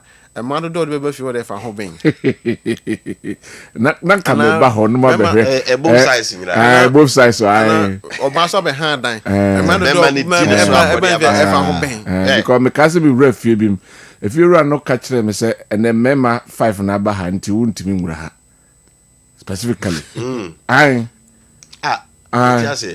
ofandi okai no osi memma mako miso na me chebio mi kodimi nkomo mi kodimi nkomo osi memma be num na ba da bi me ma wunra ha na me say me de my friend na me be dimi nkomo osi da bi me ma wun fi ha no mo de also ye customer da bi and you know obi o feel say na emra kra no enti ase sabi I'm using the word say we are up behind another one more than a shower line. And Branitia. We very, very good. We back we call Emranitia. Okay. And then say if you run who said no one in so. No or there are some be down range control. Near him, near who say no cre set is what me too. And found in years I on a sign and as you scale with your man or balance like I saw the man if you know. I see. Me answer from this angle. Now Obi Honoma was set mra time. Hanum de asebo se na obia ada BBC enkoma se emra na bi ofiera na na se agreement na one ne tenant no ebeko no ebe chinchin ebe ma tenant no so ho akire no. How do you look into those things? No, most of the time na you hear mo say enka na mka bi ase mesre tenants say fiera e prepare agreement ma wa na o kan ya be ya so do un making kana no we one of the one tiase a and prepare one for one san chase ebe ya penimdi for na obi wonimde no nchiri mu enche wansa office wo ye o kasa do side a chase kwa man so chese u fiera na do e man de e pena ma so prepare the way na so nchese hyehyemra ebe ti o man so mra anazi hyehyemra ebe ha tenants no min ke bia me ye adwuma say media houses my point around 11 12 now I got say one night it is also going to affect me. Yeah. And then so I said the manner what mean if you don't no looking at my job schedules no this particular section now they are saying them mommy nti be if you want na yen hu bibi okay so office or yen obey hu bibi a o tia se fan office or ntia se o timi de ne ba na invite no man so okay o say do e man kan se wo feel so na share summary but we no ejitu menyeji say no crescent ni panadwuma say no didia na ya verify on say say no didia we timi system most of the time no obi share emra say bia by 10:30 obetuma feel on phone bi ho mo nyina so obo ha we hu bi say within 9 and as omo new site gate no the man for abahaba be run on several occasions. Yeah. Nti abanesa na also to me ade betumi dey ade abo ono no tenants no ban ono so no ho ban and omo properties so ho ban. What is make an so most of the times nya na obi o hyehyem na only reason but obi ultimate sense I didn't know hyehyem samre o say me na me fie ene de no ye nyintu and you know okay ma membra mu kakra ebe high dan a so ko amonone a omo de no sisa kakra if you de ma han no if you raje ni sika na bia libe water belaba ka de ne ete hu ne sebo bia ya che if you ho obi e krachi ni ba ko ho a wona eche se obi a o use point se wodie ni and if you run a bill no ba mu hu kra no wache no aka che se ke odi this month electricity bill ni ono ade ontua bio ba de bae ne kura no uhu to bi amagye kura de ma no no adi ni abetwa kane no eno ede na rent control from ye fa ho. Oh, in fact, so yes, I don't know. Like when you say bu ni panel no. The okay main cause Esida. Recently there was a case be na my regional boss case na say all the man say me hwe enkama no. Now no we say tenants na if you run the water bill na obren be 2.5 1 point something. So oba tenants no bill na if you run the man on tiase the college of Monkong tenant landlord no Ghana Water Company no konko statement and then family. Now the way ni bre no we say if you're not over belly tenants, no. Now that difference is only 2,620 Ghana cedis, and a new. And you know, that tenant in the container, my favorite and I say, own TSS scan because it is evidence proving say what over belly no. What jabro? Because difference go 2,620 Ghana cedis. I see. So a tenant no right say. Also demanding for the bill. Say for the bill. Say aba answer na abeche no. Nka se me na me fie no nti de me pe na me yo no. O se munyina mu hunu se bill abani. Na obi appoint ni nti ye cha say no bia betua. A challenge no will reference ni right. Ni right. I see. Right say them can tenant for say sometimes or right but omu knew how to exercise their right. Okay. Because so all the bills no be breme consumption and they are consuming. This is mutual have to know actual bill aba. It is a tenant, about me, as tenant, I demand also tenant, no, or two, no, I didn't do two now, or if you are not going to purchase the Niati, or buy BBA person when it trims. That is it. Now, say there was a case, visa, a tenant, and say, if you answer tenant in a day, Kaniaka, or a standing ban, IBS, a 7 Ghana city, and I'm Mr. Tenant, so, or one trim. And I tell by say, "Omo ba fi ono bill say be nyina o no omo mutua." But na do say no say na e kawo meter so dada. No the bill. And omo di be na omo ma check kan nyina ma obi as nti na man na me bisa if you say nam no sentisa and mo fa bills nam na ye. Ye hwe. Mo ma ye transfer January bill as last year on family. If you answer no nam so on family na ye hwe. Setisa dia then there's no way you must attend nature that difference of 700 Ghana cedis. Okay. Afi me hwe the impasses no ni nyina na ye wie law courts and I say there are some of them before so be kokra no ye hwe the process of eviction and recovery of possession said the okay say advance ngu idi a say that so contract untumi mu ye ba nipa no na advance aso if you rap so oje foforo sika woje no so onya kwan be na fiura no be fa so otu no na me ametimu no by force some advance ya so if you rebel ha ni ya woje hona oto prum to be you ni ma to go no process be na fa so a nipa no so ntimi interview bi na otu no a wo de ne fa so process one eviction nipa ka won say once a wagina na advance wo be your tenant and on the rent class one if we be statutory tenant statutory tenant yeah you know also on grace period be so office won intimi to aso a na this grace period se ma no no on fam pay bi no on fifi asum dwe kwan so.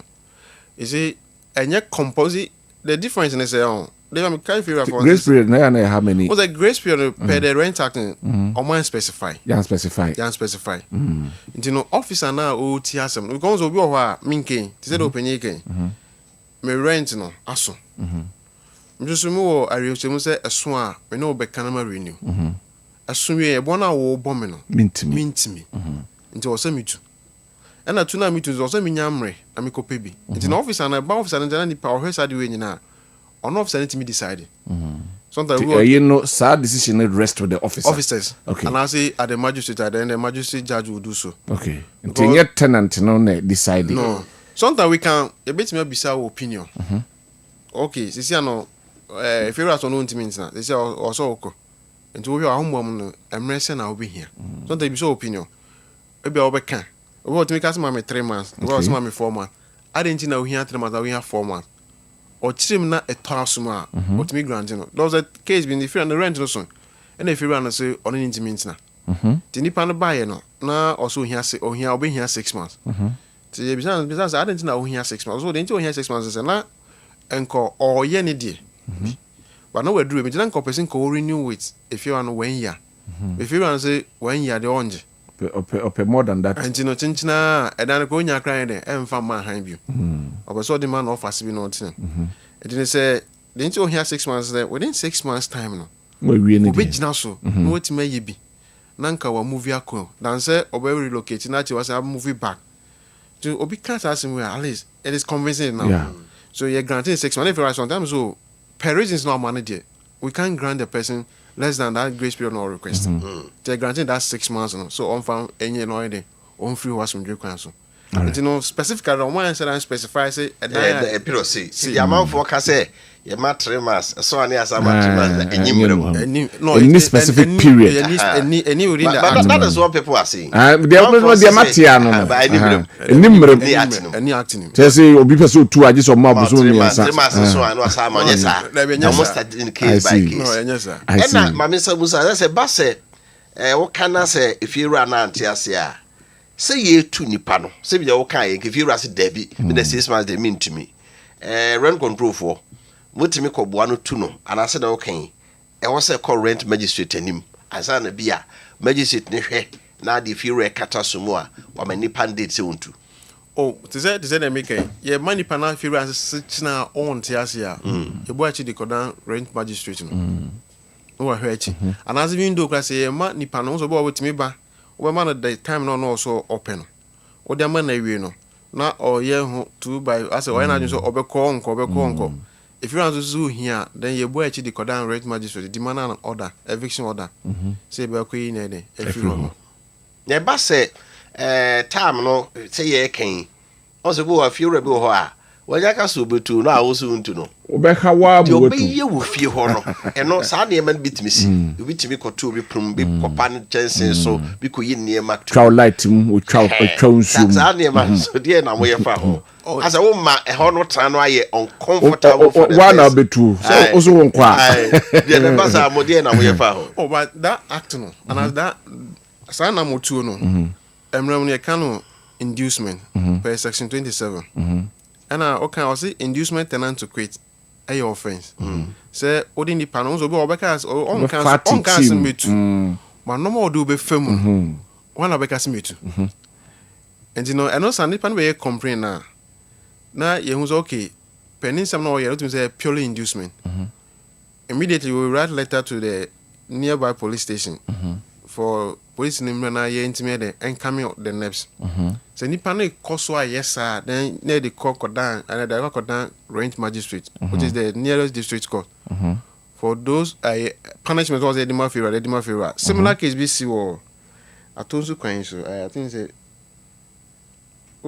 serious yeah ni pan tam aso no ni pan kwan na so obere onu kan ni din komo no so obere renew and na tam no so ye so ya the day na so ya na ife na akoko sesa blocks wooden abandoned woods akoko tete ne window net no abiewe net so it in the corridor was sesa no magu no bebre and wa rock no odwane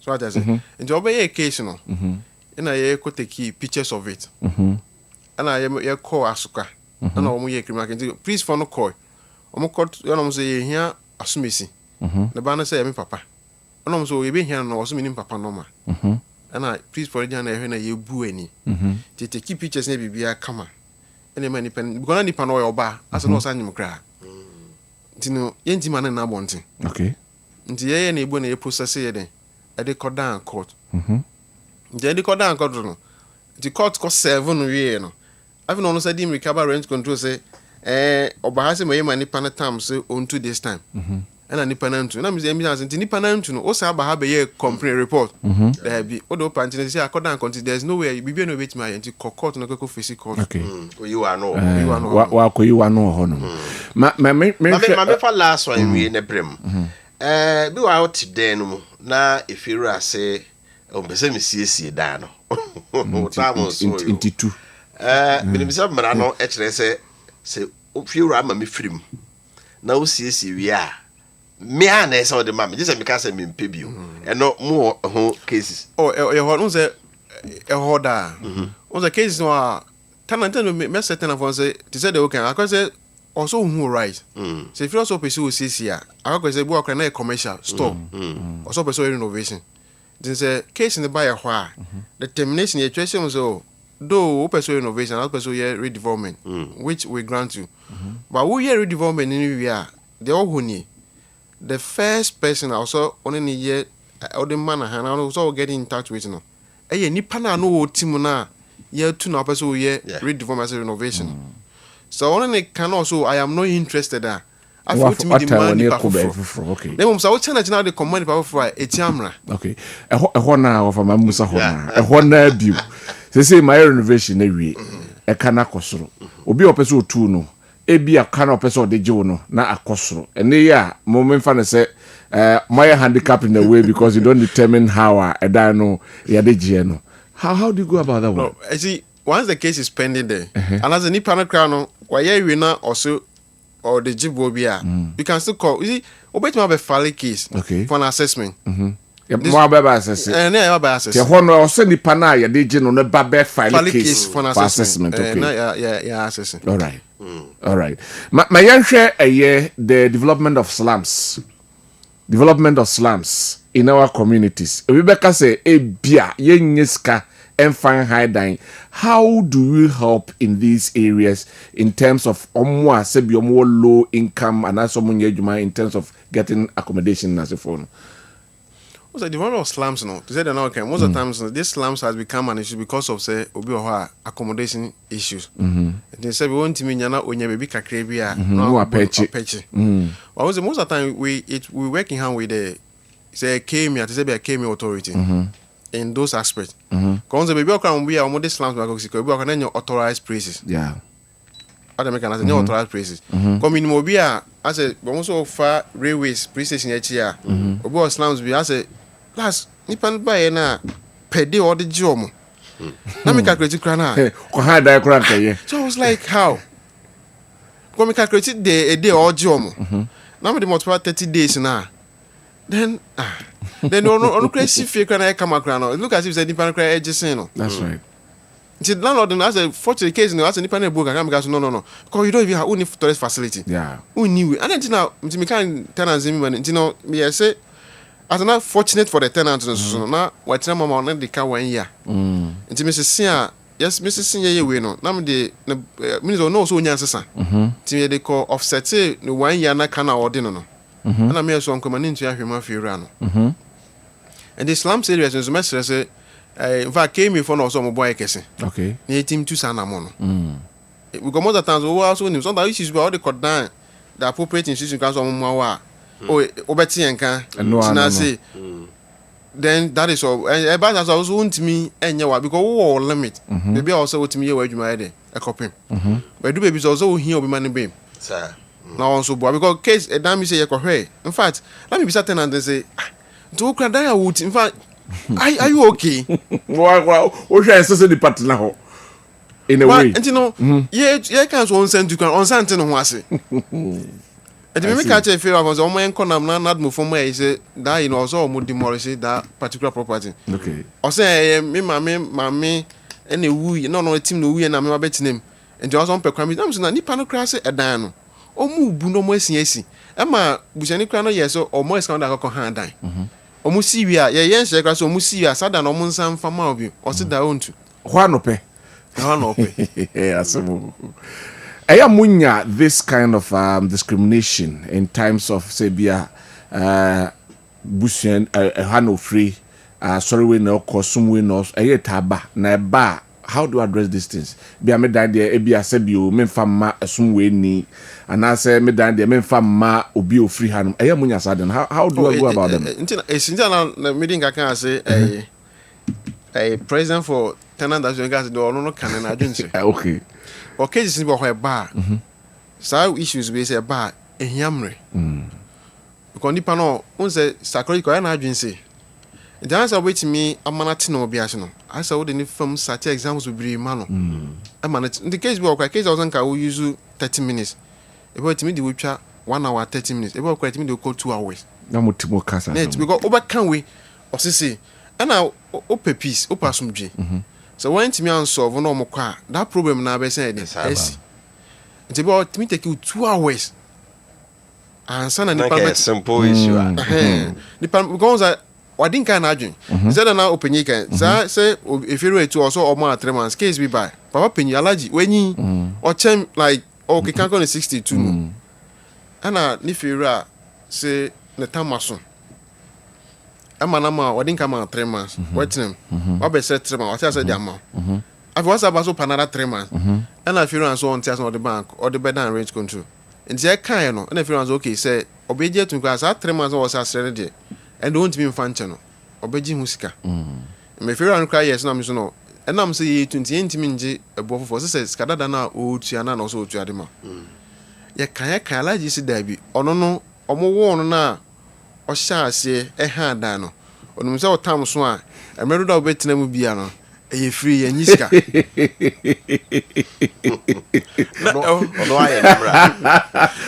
Officer, you know, Officer Kaya on Tias and Tino, and on boss done a case in Mammy. Now, that case, it taking me 1 hour 30 minutes. And so out to me, and so I like I see. I see. And I didn't watch the question Biaba. Or say, Bia, Uncle High Dine. Na put to prove.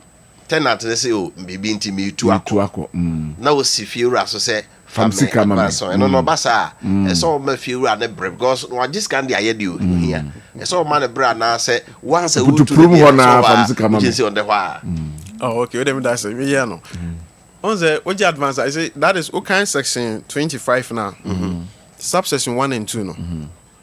Section 25 now 1 and 2 on. Or say because what take the advance, which is a city the required period. Now we been to independence own team no 2 It's an hour by yes, what about the panica? Into our the panic and also to the man. The most answer bar a one either fortnight, which is 14 grace period. Now what you mean? Also, the me edema landlord no now okuchano or raise your balance na ede edema na free hono. It depends on time. So if you want to me a cancer, a thousand, maybe I extended the call 1 month. So I'm from penny panisika ede and from man. And also time period in that so.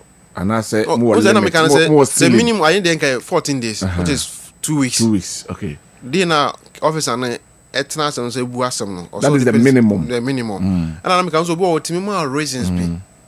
And based on the reason, a convincing enough. No why standing the call 1 month Eddie man. Yamra Moama say, you come out for your come out for Yamra Honey and Momo Hono, logistics, and when Yamana, rent control. How is it like facilities and name? I must have rescue resources and name adequate. Said the Muyamujuma Munya, the necessary logistic requirement friends and Yamana multimedia in fact and come out for the last man be by office or say rent control for what can at night for Kumasi as a mom most solve problems about more problem with the multi means of order. Okay. If I like your problems, the challenges be brief. Said an opinion can personal. Even as we speak now, I know be why being here staffs some boy. But because you're autonomous, your authority, commission, now you fall under Ministry of Works and a civil service. No, I was said, oh, change. So because case be why bar, you need officers to go to the fort to inspect and bring you a report. Normally, report are bro. Because why won't me any man for now say me I'm officer and we say a coin inspection. Now I'm also to work channel. So over here, I said to him case. In here staffs. Okay. Logistic crowd. Imagine say as we speak now, the whole rent of his Kumasi pick up on the bread, you know. I say pick up in your part. This as we speak now, the whole regional rent of the need. We don't even have Monica. But we will move out. It have to go out. But it's Siana or Sinka. You koko hwa. You need be. This officer only car. I say wow you go to Msika. Wow Msika na now what they are fat drop I drop and I say boat and I say Uber. Now they are kwako. Now they are kwako. Baby I'm on more facility na. Government has a 3 department they want. Okay. NCC, non-formal education, and I think it's rent control. Okay. It's a government and enough food and transport. Okay. In fact, and hey, we yeah, can I say energetic and rent and background. all first steps ni we now drew sura. To so bread. What's na see? We could be so as I want me enkasa. I see. And aged omo mwenyi ba ho na in case we go so officer no free form. E be tie na numu asem. Wow. Na wo hwe so wo gina na so na e second asem kra wontimi ntie ni yiye. Yeah. Yeah. Entimi mu asem ni yiye. Yeah. Because also wontimi nya na so continuous for 1 hour. And in fact your challenges will be. And moreover the say na previous government na one start say nko mu 200 mo bi. Timi say the incoming and as the current president so omo hwe say ometimi aboa na ya solve because we've been to regional minister my boss regional boss Mr. Mackenzie we're 200 most na so at least nko mo be because de nyame and as be cry betimi a develop na here sinanke yemu nanke yako and so ye twa kwan twa the apart from Kumasi region more how many oh yeah wo bi o offering like region num dey odin Kumasi ye wo officer wa ko has kore mampo you bi wo abuakwa akropon okay and you will be so or Mamponting. Okay. And you will be war just okay. And you will be war Bequai. And I will office back so Asante Mampo. And no back we saw offense. Okay. And I call Conongo say be honor. And I think say I go so a be honor. And if you just say so a be honor. To me, say bigger towns. Yeah, your offices be honor. More offices. Of an Abusa question. I know. Let me Busa. Mammy Musa way so we cry na the Busa or the Mammy Busa be na about modern digitalization. Some of digitalization. Well, Uncle had there no officer. Oh, suddenly me Busa some. Modern digitalization. In fact, and I say now the previous government, you know, we are saying we call digitalized. So the meaning say digitalization. The meaning say even cases, filing of cases in the ground. Obey me at na fee. Na waba website nso obey me file o case no. O submit TV ani ahwe. So baby o say ya amendment ama. Ni ama o date. Na waba. Na say bailiff na so we be free nche na wa serve the respondent no. Na nka be share. In fact, what I say to the sense nanka omo ye ma any officer be enya na yi e ma mo de yi kra ba wife and no ma ba honko omo processing. But it's unfortunate there's a change of government and there's a new government. A slow down. There's a slow down normal crash slow down cry. See who the e say then say then yo. I see. Enti nka enu kra nanka buan kese because now there was a platform bi o ho all the landlords no. Say wo organ be organ na be otimi e call now the where ya akoto no. Now we try to feel no at one with your telephone number. So officers in Ukraine who are ntina na meka say nke be hia ka na officers na aba ho no abehwe afro no mo direction abehwe na nkomo assessment in them and money easy ntini pa ne banya fe na ye be bagani bia there's no agent bia this is the certificate I rent for some meeting mediaje na nke ekweni but me say aban fufu abaisa na aban was say omo hwe na so omo year review are fine but omo hwe no mo yen tentem na omo ntimi ntua de no e cross no my Baba, every day I break answer. Minim the other be chat to. The omo contest. Ah, would be war contest and answer. Baba de kaka ho ne say the o kan kire say tenants ne if you are for nkra no omu nim bra no ti ade na monye stakeholders engagement bi se bi anka bro no we ni ehia fiura for na mo kire mu se be yon be humbre more programs. Mamma 1 or 2 people be opportunity. No more free. Be 1 or 2 be pay. Na some wa semwa na omo akama ya hweti. O asema me pacho ba na enye politics misro. Ye ka ye rent control for asem 1 or 2 obi de ne de ba kwa ba me ready. Ba 1 or 2 question bi a opeso busa. Obetimi afre 0551599933. Ana 0551444933 will be about Homano so my men picking us. Hello. Good morning. Good morning. I should not put me a dear. No, we are patch also. Yeah, go pardon. But you down to Japan more. Yes, then we do have Wama. Omo fee no. We be able to see also any near hard down. Yes, sir. Omo may say a bomb about Japan more. Omra from me chichi muna ba no so mo muna yen na entiase yen e ha na entiase no mo fi no so entiase ni se be entiase me entemuna obi ahun che bi ni panya bi na asidan ni bi e de masefa na juma pa mo yema Ghana manasa yeah that's pa right also betimi aba so please ask the officer how many buildings has the government have for them to determine for private investment anyway hello Hello. Yes sir, good morning. Good morning. Morning sir. If I show no issue to I'm perceiving them all discuss some behavior. Me pacho kawasem. If I show the Ohio be dying to say the no kana ebia o yes and you so what to bear 1 year in any panel after the down or the amount the man and bro 5,000 instead of 8,000 I can't trace now kono and nebla it's nabra and nebla and pacho a Kwabena why I said this and pan Yo, Mate, obey you are not why. Man, pick the last one. Na afe yemra. Na afe opening yano. Hello? Hello, good morning. Good morning. Me pa je first opening. Did you come from Kasafi Aniam? Mabinti opening. Yeah, Minister Ebisa Epena on to woman say. Maybe I'm more report because my two bear foundation. Maybe I'm a whole the apollo be about say. Oh, opening was my mentor so now we are renting. Then the panasman na I agreement. Kawaye. Working. Etenam Sano, lay on pressy, won't you see? Say because of say or not this cabin to us into on pressy, won't you see? I know dancing here, this year tank us for Abesamai, a honor.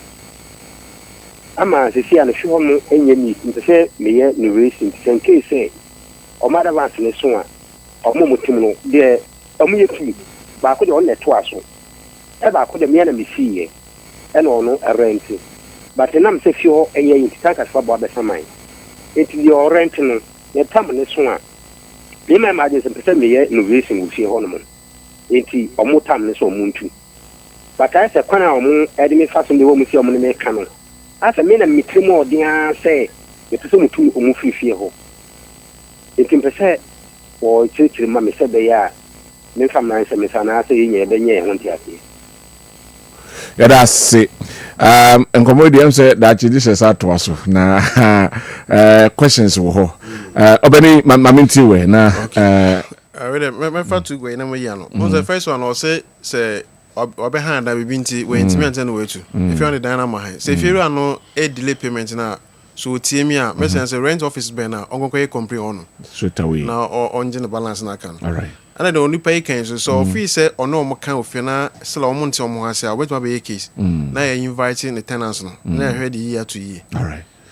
You offer your brain naso. Your brain naso na yan education to the kind of so on be yeah. Here pa because so man ko church if you are for no so what they die ma ya e ho nse ni wo so akwa he ho nse ni a wo ko mo anya grow and tokwa pa anya so ko ni bag be gu ho sometimes yeah de ne dia ba yes simple say utamu aso na yetu ase man sa ka ntu ahwe ntu ya Bosom yansa na yase mentremu kwa you na ya dey say you should bring them together if you hu no mo asede esom ye na if one so hu no mo so dey okọ hind ya ese wo Ura Richmond Bedu yeah fruitful discussion yewie you yesaba yesaba over Yebre naso.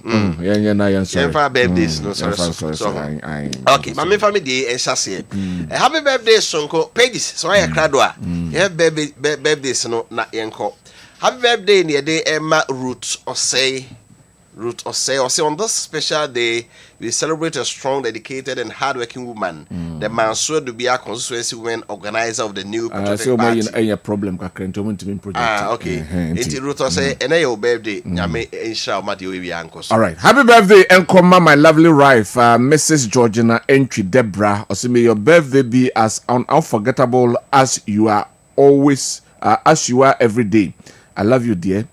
So kindly wish her for me from the husband, Mr. Felix Apia, Cardiff Food, Jinyasi, and Odiwe, so Abba, Afi, Mamemfa we and Tuja. We a Okofu Kojo Apia. We'll say happy birthday and come Madame Joanna Brefo, Kenyasi, Kenkasi, Sechi, Educational Complex, Okofu Kojo Apia, Oko, Diam Pompa. Chidom hene your friend Master Kujo ono e wase ha ya se enwehye e mami happy birthday say name mami ono the school food no mo biem e na wo mu etien e djumade na si na ya sore so na nyame ya adoma wo chena ye besan abetena se amasenti anopa na nyumre democracy atwa so we dey Kwabena so Dankwa mamencha Mr. Ogeson Hneche Ojwabi Raban Dwabe na ne fia da so de so de tia wanye kura nka se mbesi me chia me nua ba oba pa afia se wa obom so Dabe MP Honorable Francis so cha wakafo ba pa ne obusuani nyina me chia mo. Thank you very much mala me na shege media de brel meda ora Richmond bedu asi say odi ebai sorry so I'm a Sergio Laka any the sports school no aba betwa so e dey midfield action no atwa so ma yakra mo bye bye. We'll be right back. Gotta pay some bills. Fiera de bio. Ewra, shoka say ye na on to plot da. What? Come on ntuma ni amfa ma me so. Em na foforo abani. Wo yare 1 week na ho nto ho a metu afifia.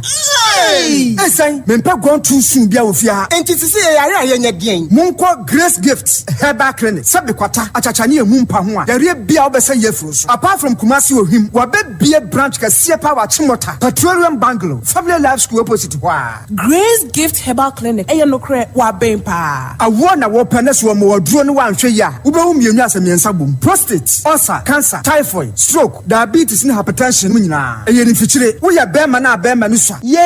To yensem edi abibedura soso amemu apagya yakasi dudu deduru size awa wo pa no stop no ene mi ko pagya media mu kakra would you pagya minim Grace Gift Herbal Clinic ho mo one phone numbers here 0246 518 003 and 0244 126 123 FDA ajeje din krate at Ma, have you received the delivery? See on the rider's bay. Send in the momo. Okay, *176. Paco. Don't you use a smartphone? Use a momo app, ne?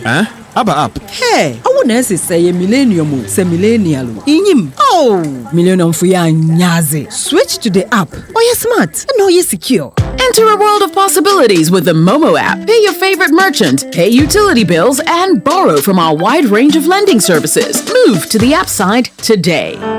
MTN.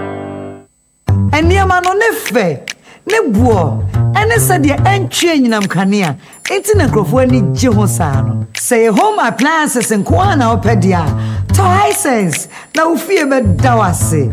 Hisense, everyday prices for everyday people. Midimafo, Pokwase Maira Accra. Midimafo, Pokwase Maira Accra. Midimafo Herbal Clinic Accra. And you won't hear passengers a gumi kai me. A hana do one aircraft. Hey, and it's Accra and put away the mo.